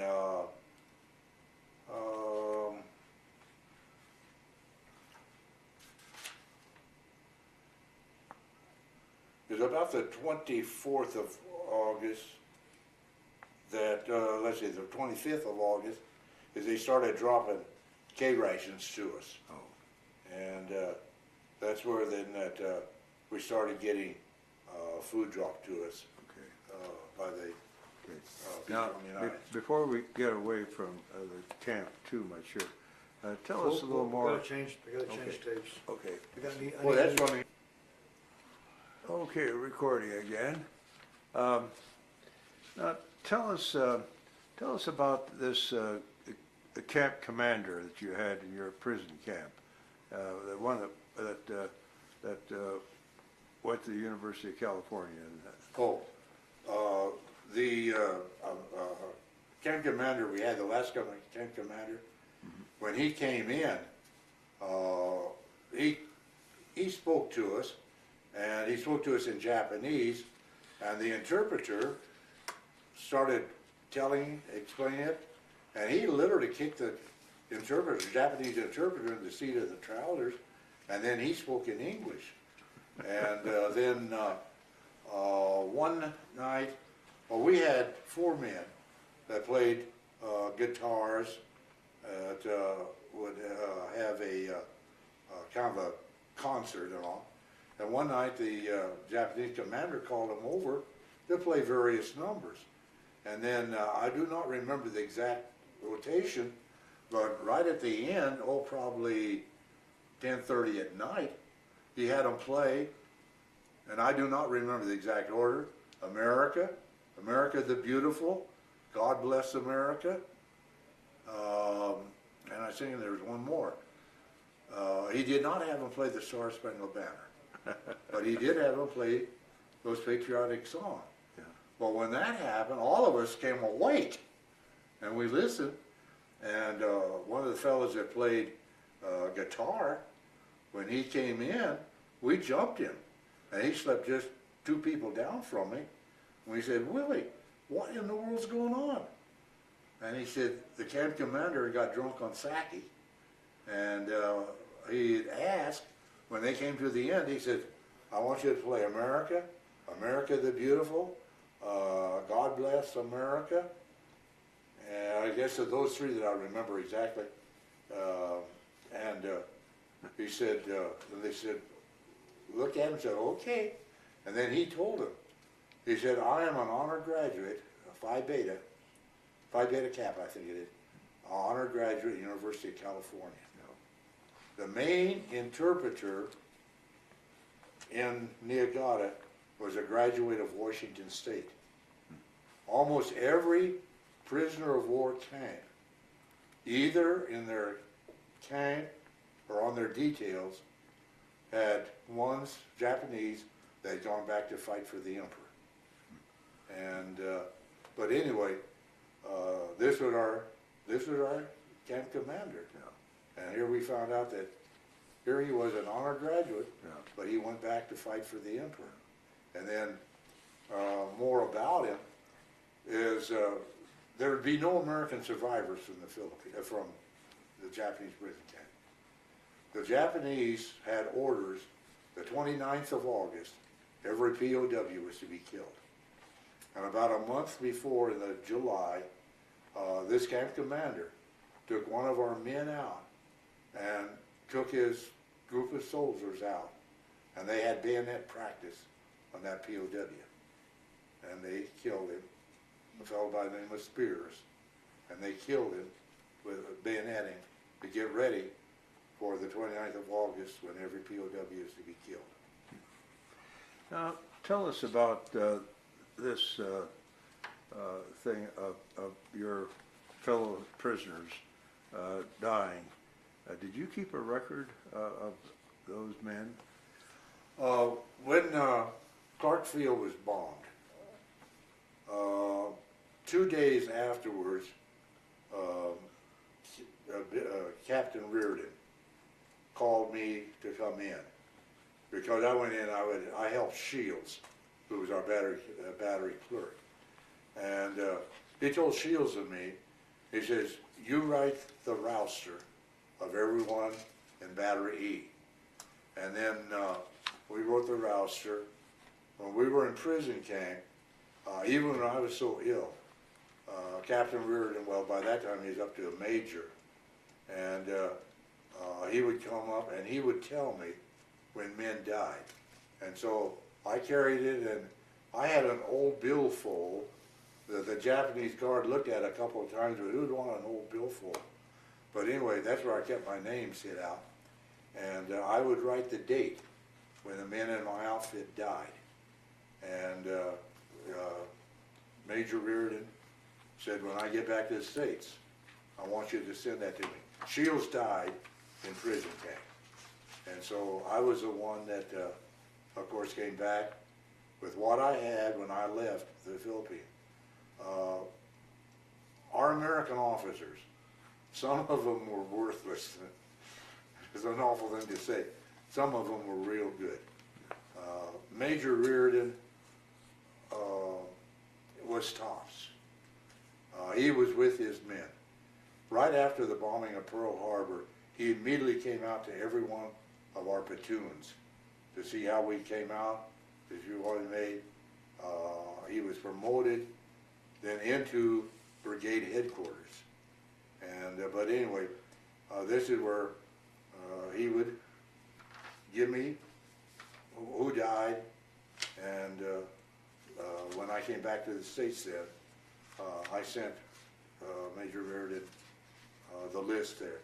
To give you an idea of what kind of a man Major Reardon was, he was in charge of one of the details that went to Japan. And when he got to Japan, a Japanese officer said to him, you know, here is my sword. If you was a Japanese officer, you would kill yourself. You'd commit harikiri. And Major Reardon said, I'll remember that. But when the surrender came, Major Reardon went over and he told us Japanese, he said, I want to see your sword. And the Japanese looked at him and said, well, America surrendered. He said, yes, but I don't want you to commit harikiri. The Japanese didn't want to commit harikiri. And by the way, I have seen a Japanese commit harikiri. Yeah. Okay. Now, what became of that list that you secreted away and kept? The list, when I got back to the States, I kept it. I contacted Colonel by that time, Colonel Reardon, and I sent him the list. And so then that list, they gave in the headquarters, I understand, in New Mexico, and then they had that list, and then also by that time, they had a record also of some that had been kept in the military, but it supplemented it, and in some of the places the military had, apparently it got wet, and so it was able to verify some of those. Do I understand there's a copy of that here in the museum? No, I don't remember.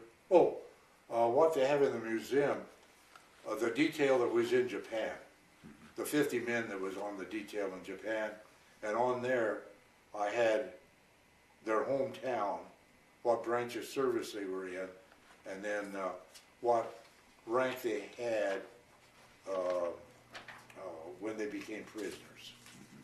And that, a copy of that, when the war was over, I'd had 2 years of engineering. And so what I did is I borrowed a little stick to use as a ruler, and I laid out my lines, and then I wrote the name of everyone that was in our 50-man detail, the branch of service, their rank, and their hometown. And a copy of that is here in the museum. How many of those men died there at the camp? While we were in Japan, those of us, of course, that made it Japan, there were only 2 out of our group there that died, out of that 2 out of that 50. Yes. Now, we were close to death several times, but actually just the 2 that died. The biggest death rates were in the Philippines, and then on the hell ships coming up. Okay. Now, you've already told about when your guards suddenly disappeared when the war was over and you went downtown and that sort of thing. Now, tell us about when you were finally liberated from the camp. When we was liberated, first of all, the Americans started dropping food to us. And I mentioned here, and they come over with B-29. Well, first of all, the Navy came with their torpedo bombers, and they came over, and they dropped some of the things they had on ship's store, and one pilot was very, very gracious to us. He kicked out the bag with all of the love letters from his wife, which made interesting reading. And then the next day... Did you ever come back and get them? No. Well, they were pretty well distributed by that time. But they made interesting reading, believe me. Then the B-29s came over and started dropping food to us. And the interesting thing, I think the letter that they had on the tail was K. And I'm jumping to the story here. When I was back in Maine visiting my daughter, who lived back there at that time, I was getting on a plane at Presque Isle to go down to Bangor, and there's a man sitting in a seat in front of me, and so we started talking, and come to find out he was a pilot on one of the planes that had dropped food to the POW tanks. But anyway, what they did is they had 55-gallon drums that they welded together, and they put a parachute on. I don't know what the parachute was supposed to do. It didn't do any good. But they filled those with food, dropped them on camp. And the first ones that they dropped, the Japanese said, well, go out and bring them into the kitchen. But if anything breaks open, you could go ahead and eat it. Well, these two friends of mine, Cecil and Wendell Bates, we went out, and Wendell had a knife that he procured someplace along the line. And so we opened a gallon can of peaches. Of course, I mean, it broke open, didn't it? But anyway, the three of us sat down and we ate that gallon can of peaches. And to give you an idea, I gained 24 pounds in 10 days. I gained 47 pounds in 6 weeks. So when I got American food, now some of the fellas, I understand, got real sick on American food. Yeah. But I put the weight on. Okay, so then after the food was dropped and you were liberated, then where did you go? What? We on September the 4th. Well, first of all, the governor of Minnesota that ran for president about half a dozen times. You're talking about. Anyway, he came in with, I think there were about 4 Navy planes, pilots that flew in, and he told us, he said, fellas, the surrender will take place right away. The surrender, if I remember correctly, was September the 3rd. Well, on September the 4th, they told us that half of our camp would be liberated. I made sure I was in that half a group that went out. And so we went from Niigata, and we went down, and in the morning, we came into Tokyo. When we came into Tokyo, all there was, it was leveled with the bombing and burning and everything. A few tin shacks. But we went on down in Tokyo, on down through Shinagawa, Kawasaki, on down to Yokohama. At Yokohama, then is where they defeated us, debunked us, and deloused us. We always had plenty of pets overseas. But when we got into the base there, and to be turned over to the American forces, there was a nurse, and she stood out and she said, "Is there anything I can do for you fellas?" And one of the fellas hollered out, "Madam, would you just please stand over there and let us look at you? You're the first American woman we've seen for 3.5 years."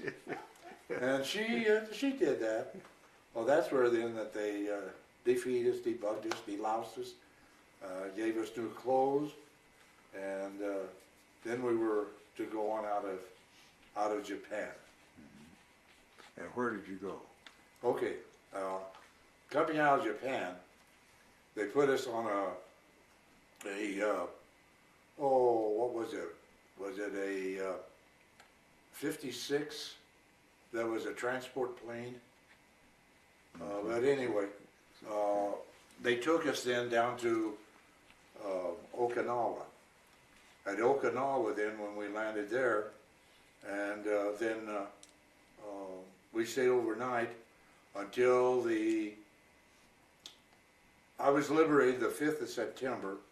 We went down to Okinawa. If I remember correctly, the 8th of September, when we landed at Okinawa, when we got off of the plane, we were met by General Stilwell. And General Stilwell, we saluted because we thought the Milky Way had fallen down, and 5 stars, and we saluted, and he would not return our salute. He said, "Men, what you went through, you salute nobody.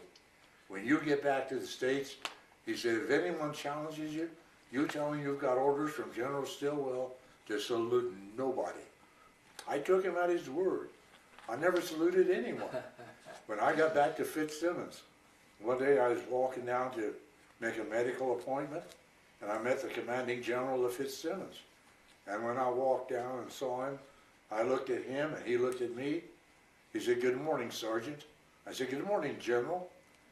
Walked on down, and after I got past, about a half a dozen GIs jumped me. "How'd you get away with that?" I said, you see those 7 gold bars? And I said, I've got orders from General Stilwell to salute nobody. And I took him at his word. And you'd be surprised, going through the gate of Fitzsimmons, almost every sentry saluted us when I went through. And, but coming back on the story, when we was at Okinawa, there was that typhoon that was moving in, and I think you probably remember that typhoon that was moving in. And so they put us on a B-24.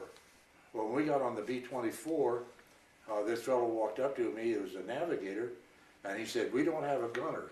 Would you like to sit up in the cabin? I said, sure, I'm not going to pass that up.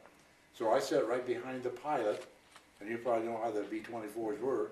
I sat right beside the navigator, just behind the pilot, and we flew out, and about halfway to the Philippines, one of the motors conked out completely, and the other one started sputtering on that side. And the pilot, by the way, had told me, he said, don't you touch that stick here, that's the bomb bay doors. And the other POWs were down on that bomb bay door. But anyway, the pilot said to him, he said, you have 2 choices. If we have to ditch the plane, you can either jump out, open your parachute, open your Mae West when you hit the water, and stay afloat, or you can pancake the plane with me. I said, I'm pancaking the plane with you. I have no intentions of jumping out. But anyway, we were sputtering on the way down. The crew chief, the engineer, he was playing with the motors and getting it.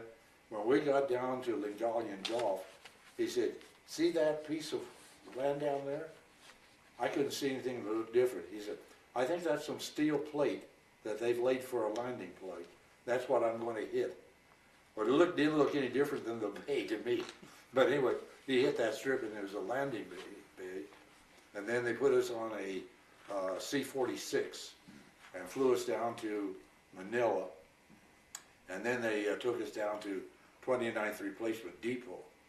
And then 29th Replacement Depot is where they fed us and tried to get us back in shape. And there's where we met some of the Filipinos that had been guerrillas and talked with them. We went into one of the little barrios and got some fresh eggs. Oh boy. Egg foo young. And one of the things that we missed, and I think that Stanley mentioned that, is eggs and milk. Yeah. Those were the 2 things that you really missed. Yeah. And we didn't have any balloons, by the way. Yeah. The balloons. You no need to write that. The balloons are a duck egg that's been hatched for about 25 days when they're supposed to be hatched for 28. And when they break them open, the Filipinos like to eat them. But they are not good. Okay, so then after you left the Philippines, where'd you go from there?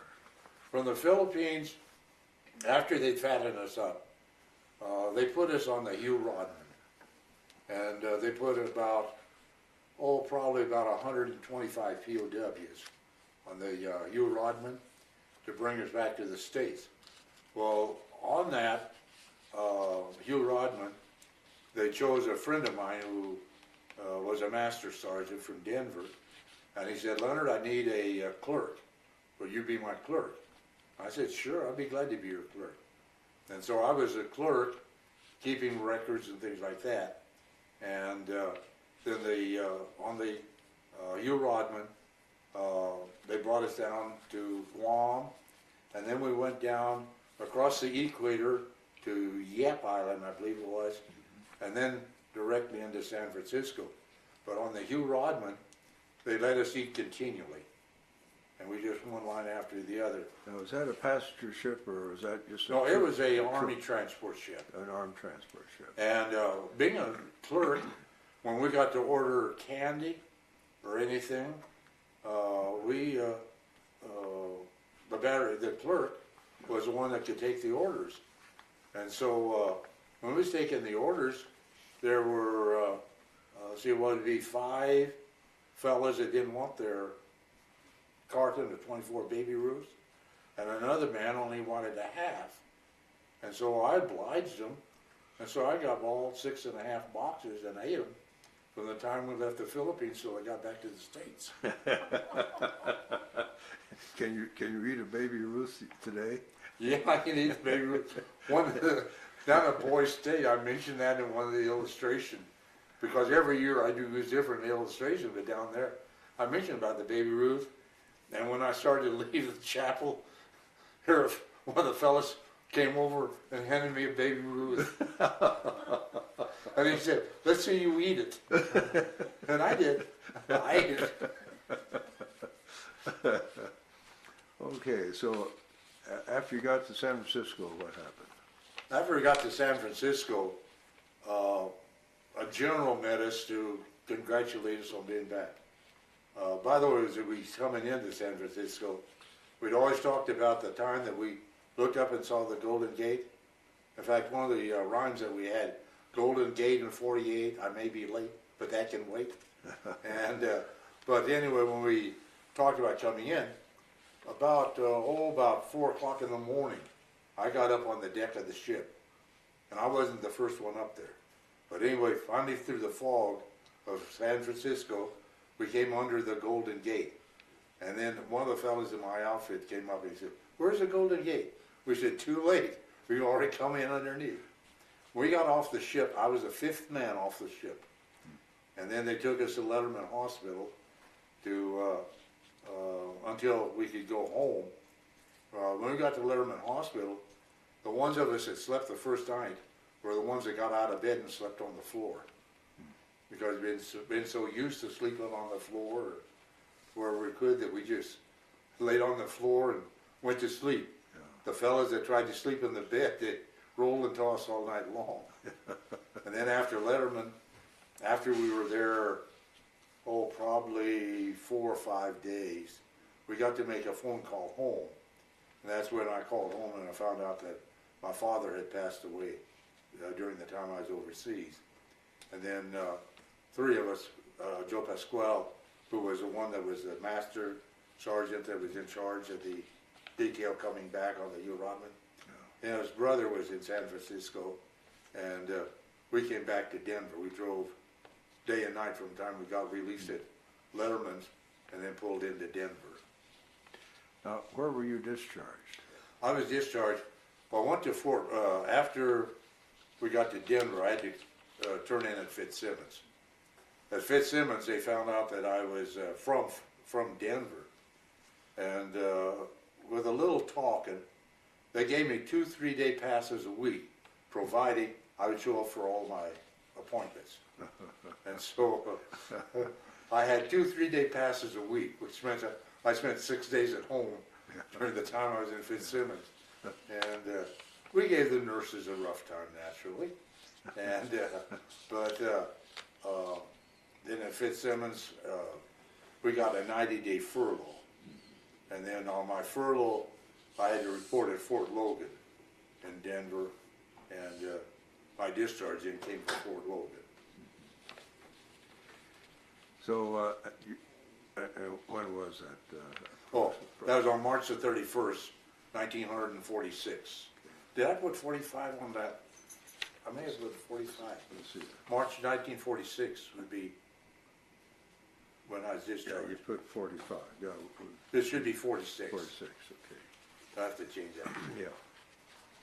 So, after you got your discharge, what did you do?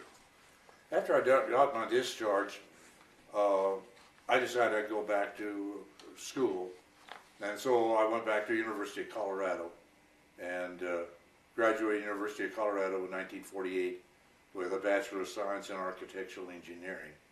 And then I went back to seminary. I knew I was going to go to seminary. I planned. In fact, when we went to Japan, I was too young to be a chaplain in service. But when we went to Japan, the Japanese did not allow any chaplains to go. And so they asked me to be the chaplain of the detail. And that's where, during the time we was in Japan, we would I was a chaplain, and I'd have services. I told you about this Japanese commander. Well, the first man that died after he became camp commander, he went to our American camp commander, which we did not think too much of him. But he told him, he said, I want you to have your chaplain have the service for this man, and then I will have a Shinto service for him. And our American officers said, oh, we don't have a chaplain. And the Japanese looked at him and he says, you've got a chaplain? He puts his notes on the bulletin board that he's going to meet in the bathhouse because no jar guards will go over there now. And so get your chaplain to have the service. And so we had a service, and that was the one time that when I spoke, I knew the Japanese could speak because all the leaders of the Japanese companies that we worked for came to there, and then I used 1 Corinthians 15, 3 and 4, that Christ died for our sins according to the Scriptures, buried and rose again according to the Scriptures. And I said, in Christianity, we have the only risen founder of our faith.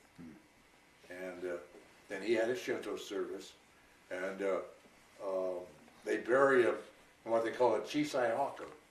Chisai-haku is a small box, and this is where they cremate him, and then they put him in. The ones that died in Japan is that they had cremated and then to bring back to the Seisin. I see. And then after I went back to seminary, then I graduated with my bachelor's degree, and then we were married. Well, I graduated from seminary on a Wednesday night. I went before the ordination board on Friday. I was ordained on Saturday, and on Monday we got married. Outside of that, I didn't have a busy week. No. And then went in the ministry in various churches, and then I studied also, and finally got my master's degree and my doctor's degree in theology from Pioneer Seminary, and then pastored churches, well, in Iowa, in Minnesota, Colorado, here in Wyoming, and out in Washington State, down through the years. I've been here in Casper since 1973. Now tell us about the family. Oh, my wife and I were married. Growing up as teenagers, we went to the same church, but we had a church that was over 1,000, and we had around 200 people, our young people. And when you have that many, you have what you might even call cliques. And you ran with a certain group. And when I came back, I spoke at our church, and this lady came up, and she had, my wife had joined the WACs, and she was a WAC out at Fitzsimmons. Well, she had been at Camp Hale, and she was a telegrapher at Camp Hale. And then when they closed Camp Hale, they sent her to Fitzsimmons, and she was in charge of supplies. Well, the day I got my clothes, when I went in, she happened to come down, and the fella had given me clothes, and you know how it is in service. Okay, we're recording. This is tape 3, Reverend Leonard Robinson, and we're the 19th day of November 2004 at the Wyoming Veterans Memorial Museum. And we now are starting to talk about the family. I was mentioning that my wife was in the WACs and Camp Hale, and then she was supply in Fitzsimmons, and she'd come down to the when they were giving out clothes, and if you know the Army, when they give out clothes, they might give you a pair of trousers that are 54 or 36 or something like that, and give you a shirt that's about a small size 13 or something. And this fella that reached over and he had a pile of clothes just for me. And when my wife came in, she spoke to me and I spoke to her man. The fellow looked at her and said, "Do you know him?" She said, "Yeah, he goes to the same church I do." She said, "Oh, I made a mistake here." Took clothes and gave me brand new clothes. My size. And so then we started going together, and then after I'd finished, there's where that I went back up to Colorado University then, and my wife went down to Florida to school to her first year in college, and then she came up to Bob Jones and graduated Bob Jones in 1950. Well, I graduated Colorado University in 48, played golf team there for 2 years as an extracurricular activity. Yeah. And then we were married then June the 11th, 1951. She never did forgive me for proposing to her and getting engaged on September the 5th, the anniversary when I became a prisoner. Yeah. But anyway, and then when I graduated from seminary in 51, then church out in Washington, or 2 churches called us Sight Unseen. And we went out to Washington State about, probably 60 miles, well, the Bonneville Dam, or the Bonneville Dam on the north side of the river, probably 50, 60 miles east of Portland. And there we had 2 churches and a mission Sunday school. And active there. And one time I was invited, first year I was out there, I was invited to the high school, the school banquet. And so I went to the school banquet. Superintendent sat next to me. We were eating, as we were eating our dessert, he said, "By the way, did I tell you that you're the commencement speaker this year?" I said, "No, you didn't." He said, "Well, you are." And so the next year I was prepared, and he had me speak the next year. So that's what you get into sometimes. And we were out there then until our son was born in 1955. But he was born allergic to all food, and we were up with him 24 hours a day, either my wife or I. And I got so that I was taking it as long as I could stay awake, because we'd had a daughter that was born in 1952, and one night my wife had called me to take care of Paula, and so I got her. We laid down, I sat down on the couch, and the next thing I laid down on the couch. Next thing I laid down, and she was on my stomach, and we were both snoring away. My wife came out, and she about blew a fuse. She said, "So late, you could have rolled over on our daughter." And so from then on, we made that agreement that I would take it until I could not stay awake any longer, then I'd get her. Well, we gave up, having to give up in the ministry out there in November, and came back to Denver. And then in order that our health would return, then I went to work in engineering in Stanley Aviation. Stanley Aviation are the ones that had the D lane for the planes. And down at Boise State, you remember the Marine from Colorado? No. I was telling him that he used that D chain one time to parachute a plane in Vietnam. Huh. And I thought that was interesting. Yeah. But then I worked with Stanley Aviation until June, and by that time our health had got well enough. Yeah. And then I went back to Iowa, took a church back there. They tried to talk me into staying at Stanley Aviation. I said, "No, my call's in the ministry." So I went back to Iowa, and then from Iowa up to Taylor Falls, Minnesota. Taylor Falls, Minnesota, we came to Chadron, Nebraska. When we were in Iowa, our youngest daughter, Pam, was born. And then we came on down to Rifle, Colorado, to Rifle for 7 years. And then we came up here to Casper, to Emmanuel, and been up here ever since. And I worked a lot with camp. And it seemed like every camp I've been to, whether it's in Iowa or Minnesota, Nebraska, Colorado, here, I've been either a dean or the camp director. Yeah. So, when did you retire from active? Actually, from the church, I retired in 1990.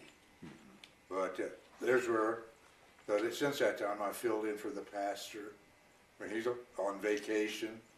Sometimes I spoke out of town, the various churches and all. Since 1990, I spoke every year at Boise State, and I look forward to going to Boise State, and have a good group of fellas there, good group of helpers. Now tell us what veterans organizations you belong to. What organizations? Yeah. I belong to most veteran organizations because I work with veterans all the time, and chaplain to the United Veterans Council. I belong to American Legion. I belong to VFW, Veterans Foreign War. I belong to Disabled American Veterans. I'm chaplain to Disabled American Veterans, and I've been chaplain with a couple of others. I'm an honorary member of World War II submariners, and I'm basically, I guess, honor chaplain on that. And then last year I had the honor of throwing the wreath into the river on that dedication. I belong to the Purple Heart. I belong to the American Defenders of Bataan and Corregidor. I guess that's about the list. Not much else I could say. And you've been active with the funeral detail out at the Oregon Trail State Veterans Cemetery. Yeah, I've been out there for a number of years. Well, for about 12 years, even while I was in the ministry, I was law enforcement chaplain, starting with the police department, and then they combined it with the law enforcement. And I was with that. And then, like you mentioned, I've been on the, out of the cemetery, I don't remember how many years, but quite a few years. I've been on the detail out of the veterans. Last week was this week has been my busiest week. I've been in 5 funerals. I've had the message in 4, and I helped also in the 5th one in the military part. But I probably averaged at least one a week for the past year, and then I've probably had the entire sermon and all at least once a month for the past year. As I recall, we were together with Harry Strohecker's funeral. Yeah, Yeah, there, for example. and on Veterans Day, Veterans Day. on 9/11 Day, Yeah. Yeah. Right. Memorial Day. Yeah. Most of the time on Memorial Day, the only time I haven't been there on Memorial Day was when my grandson graduated from high school. Yeah. And this next Memorial Day, my granddaughter will be graduating from high school. And I don't know why. These grandkids seem to think that grandpa should get down for their high school graduation. Of course. That's what grandpas are for. All right. Did your military experience influence your thinking about war or about the military in general? I've always feel that what? We need to defend ourselves. We cannot let people push us around. And let's face it, people are going to push around, and they're a whole lot, I say like kids growing up. They want to see how much rope you'll let them have. And I know they talk about the war in Iraq. To me, the war in Iraq started a number of years ago because what? They've been slapping our face, in Iran, and Samoa, and Beirut, And my idea is that what, we have to, if we're going to remain a country of freedom and liberty, we're going to have to defend ourselves.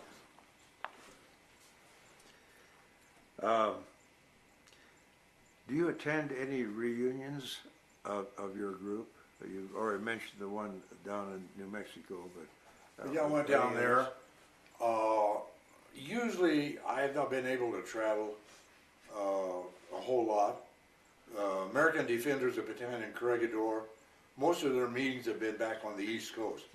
Now, I did attend the meeting they had in Kansas City, and I attended the meeting they had in Phoenix, Arizona. And those two I was able to visit with them and so on. I went back to the World War II Memorial, as you did also. That was this year in May. In May. When I was living in Colorado at Fitzsimmons, they used to have a banquet that I got over a couple times for the Defenders, Bataan and Corregidor. And I got over to them. But most of the time, they've had the meetings so far away that I haven't been able to attend them to that degree.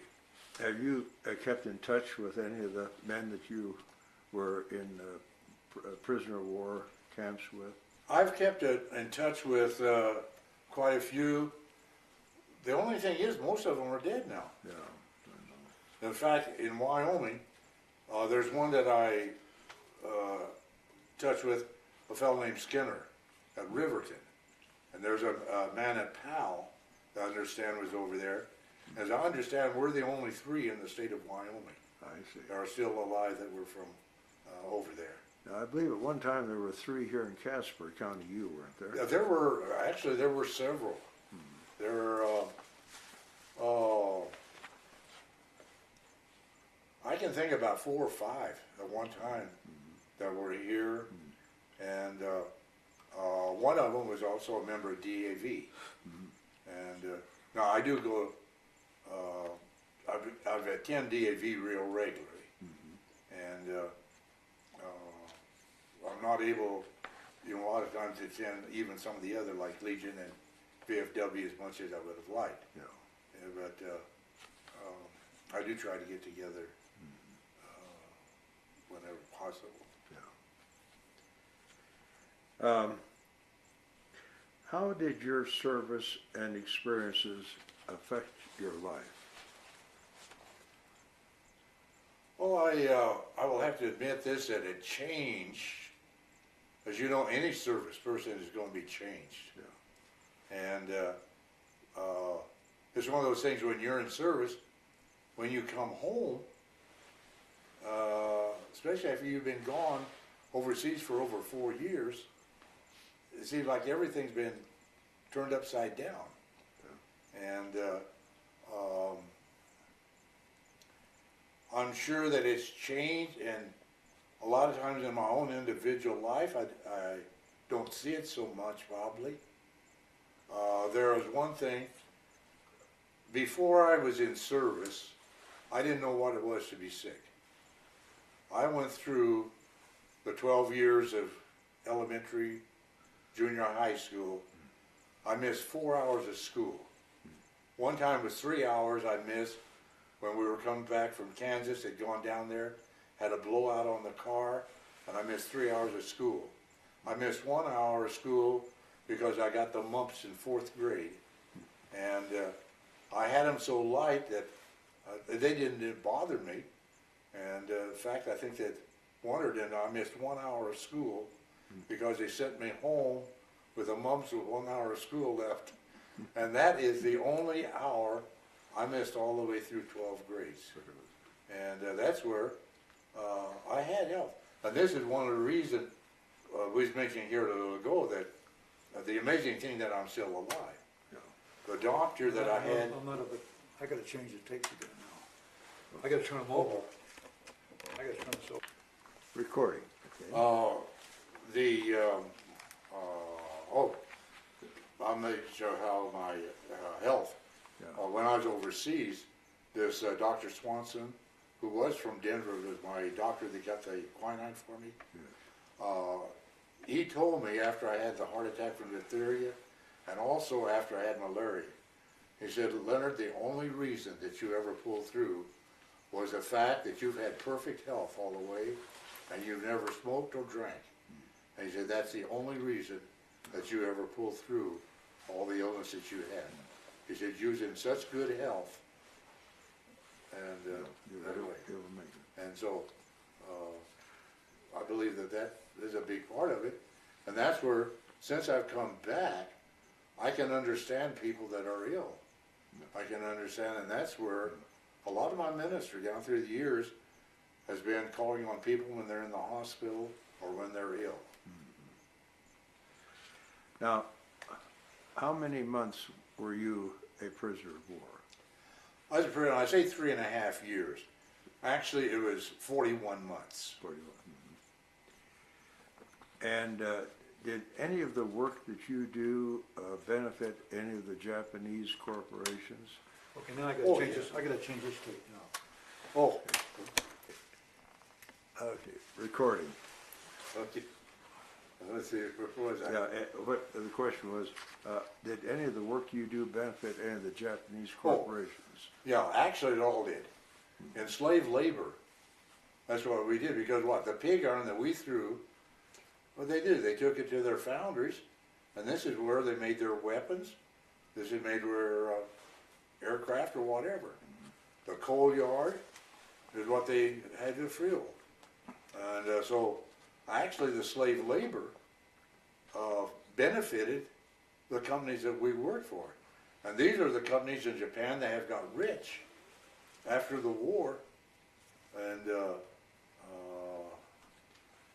Well, have they ever compensated you for what you no did? compensation whatsoever. All right. And sad to say, our own government has held out on that. No. Tell us about what payment you did receive as a settlement. No settlement, Did you ever receive any money at all? no. You've never received anything at all? Nothing Well, from the Japanese The government? The Japanese gave us 10 cents a day. And by 10 cents a day, if you worked every day, you'd get about 30 cents or 25 cents. The Japanese, we've worked as high as, what was it, about 24, 25 days as a roll. Then finally the Japanese gave us 3 days a month off. If you worked every day, you could save up enough money to buy a little bag of tea. And if you pinched a tea every day and kept adding a pinch of fresh tea to the old, then they compensated us that way, that we'd have tea to drink with our meals. The American government gave us, I think it was $1 a day for the time that we was in prison. But that did not come from the Japanese. I see. And then,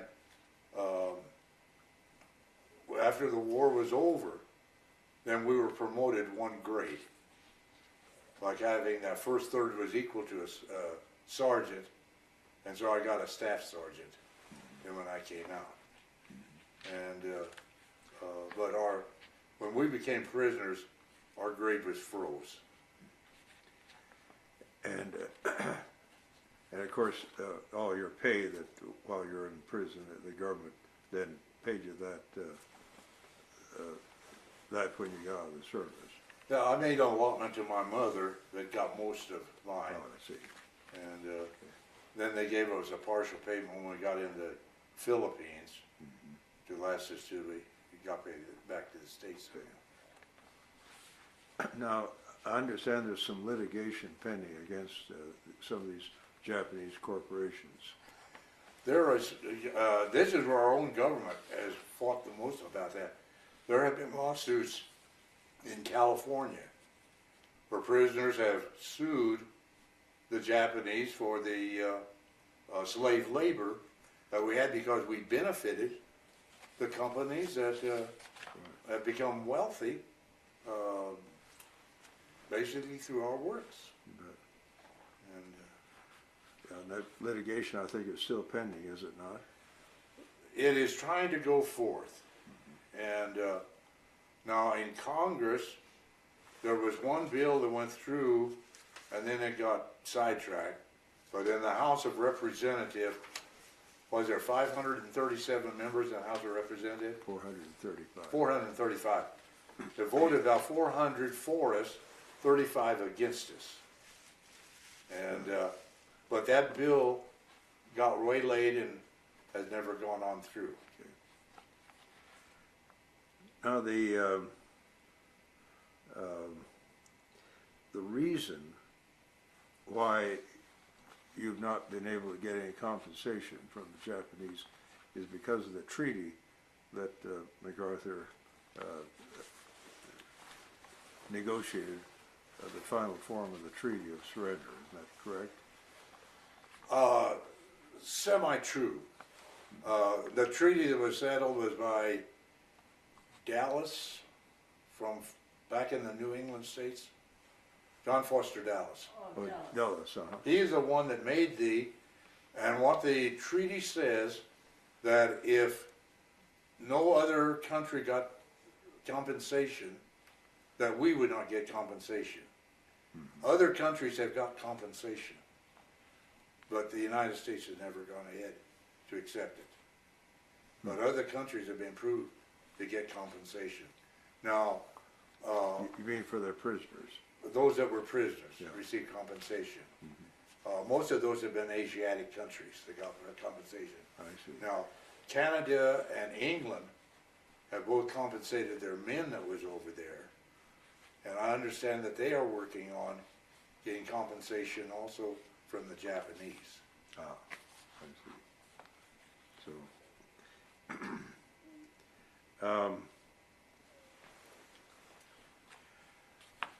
now you've been through quite an ordeal.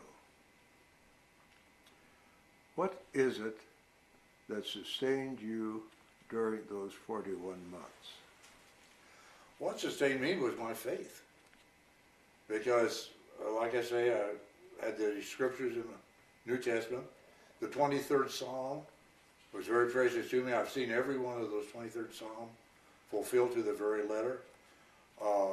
When I missed the truck the first day, I said, usually there's a survivor to everything, and by the grace of God, I'll be that survivor. Well, I went in there with the attitude that I'd be a survivor, that I'd pull through. Sad to say, many of the men that died because they gave up. I've seen men that were in what you'd say, fairly good health. And I've seen them said, I'm never going to make it back. The next morning they'd be dead. And I've seen that happen quite a few times. And that's where that's the thing that I think sustained me all the way through. Another thing that has happened is when I came back, I have talked about what happened. Now, our government told us we were not to tell anybody what happened. We were not to tell the atrocities. But I have told them from the time I got back. I told what happened. And I have got it out, and I have found this. The ones of us that have talked about it have got over it. The ones that did not talk about it, they bore it inside, and it ate them up. I have never had the nightmares. I've never had a nightmare that I woke up. And that's where when I was liberated, I made up the mind, I'm not going to hold bitterness. Because if I hold bitterness, who's it going to hurt? It's going to hurt me. And so that's where I've never had the bitterness. To give you one illustration on this, when I was in Iowa, a friend of mine asked me to come down and hold some meetings for him. And I went down to Cherokee, Iowa. And when I got down there, Bob said to me, he said, Leonard, I want you to meet a newfound friend of mine. And I went over, and when I went over, I got out, and here was this Japanese. And Bob said, Leonard, I'd like for you to meet Dr. Sakaya. And he said to Dr. Sakaya, he said, Leonard was a prisoner of war to the Japanese. And you could just see that doctor just tremble. And Bob said, that's all right, Leonard doesn't hold it against you. You know, the individual. Now, I would not trust the government as far as I could throw this building. No. But individuals, I deal on an individual level. And so he said, where were you a prisoner? And I said, I was at Niagara. Then I noticed he trembled more. And Bob said, Leonard doesn't hold bitterness. Dr. Sakai looked at me and said, do you remember the little boys on the edge of the docks that would throw rocks at you and spit on you and throw sticks at you? And I said, yes. He said, I was one of them. And what had happened? Dr. Sakai had gone from Niigata. He graduated from medical school in Tokyo. He came to Philadelphia to the University of Pennsylvania. That's a great medical school. He was going through the medical school, University of Pennsylvania. There was a Filipino that was in medical school. The Filipino was a missionary, was his roommate. And one night, this Filipino came into this roommate, there's a medical missionary, and he said, I want to tell you something. He said, I'd made up my mind for what happened in the Philippines. I was going to kill that Japanese doctor. He said, I went down and I had a knife and I had it over him and I could not do anything. My hand froze, I could not do anything. And the missionary said, well, we'll just have to pray for the doctor. About a week later, he said, after they'd been praying, he said, you better go in and tell him what happened. He said, oh, no. He said, yeah. He said, you were the one that did it. You go talk to him. And he went in and told him, the Japanese doctor, what had happened. And of course they forgave each other. And then Dr. Sakai came to Cherokee, Iowa. And then Dr. Sakai said, would you mind coming up and talking to my wife? She has just got here from Japan, and there's no one that can talk to her in Japanese but me. I said, Dr. Sakai, I speak the low caste Japanese. Your wife is high caste. He says, that's all right, I know both languages. Now the difference, if I wanted to know what time it was, in low caste Japanese, I would say nanji. In other words, what hour. If I was in high caste Japanese, I'd say nanji desu ka. And there's that much difference between the low caste and high caste Japanese. And so about 2 hours, we sat down and drank tea and talked. I would talk in low caste Japanese. Dr. Sakaya would translate it into high caste Japanese. His wife would answer, and Dr. Sakaya would tell me what she said in English, and then I would try to remember my Japanese and tell Dr. Sakaya in low caste Japanese, and he'd translate it to her, and back and forth. For about 2 hours we went that way. The only other time that I've used my Japanese was when Irma had her heart attack about 15 years ago and had a 5-way bypass. Some friends of ours had a condominium in Hawaii for 2 weeks. And so they said we could go over for the 2 weeks. And so we went over, and the first Sunday we was going down to church. And I'd gone up and I said, what of the buses go by this street? And they told me, they said, well, every one of them. So I got on a bus. We went down a straight block before we got to the street. The bus turned. And I went up to the conductor and I said, does this bus go by such and such a street? And they said, oh no, this is the only bus that doesn't go by that street. Oh, no. Well, when I was walking back, sitting just in front of the door, I told Irma that we had to get off, we missed the street. This Japanese woman in Japanese called me a fool, bakero. Without ever thinking or anything else, I looked at her, and then the most fluent, low caste Japanese, I said, woman, you are a bigger fool in Japanese. And she froze, and I don't think she breathed until we got off of that bus. But it came out, I didn't even have to think, it just came out. But I know that Chief Martha, where did this middle-aged or getting elderly American know low-caste Japanese that he could just tell me I was a bigger fool? But that's some of the funny things that happen. Yeah. And that's where, down through the years, I've had a lot of wives and children of ones that told me they learned more about their dad from me than they ever did from him. Well, Leonard, we've reached that point. Is there anything we haven't covered that you think? Yes. There'll be a lot of things when I think back. Because remember, I've got 3.5 years of experience here. And 3.5 hours. Well, is there anything you'd like to add to what we've covered? No, I don't think of anything I have to add on it. I think I've held you here long enough. Well, I'll tell you, it's been a privilege. And we thank you, Leonard, for participating in the program and sharing this remarkable story of heroism and survival with us here today. It's an incredible story, and I'm glad we have 3 tapes of it. It's a valuable story. And thank you for what you did for our country. Well, thank you, and it's been a privilege to be with you, an honor to be with you today, and giving your time, all of you.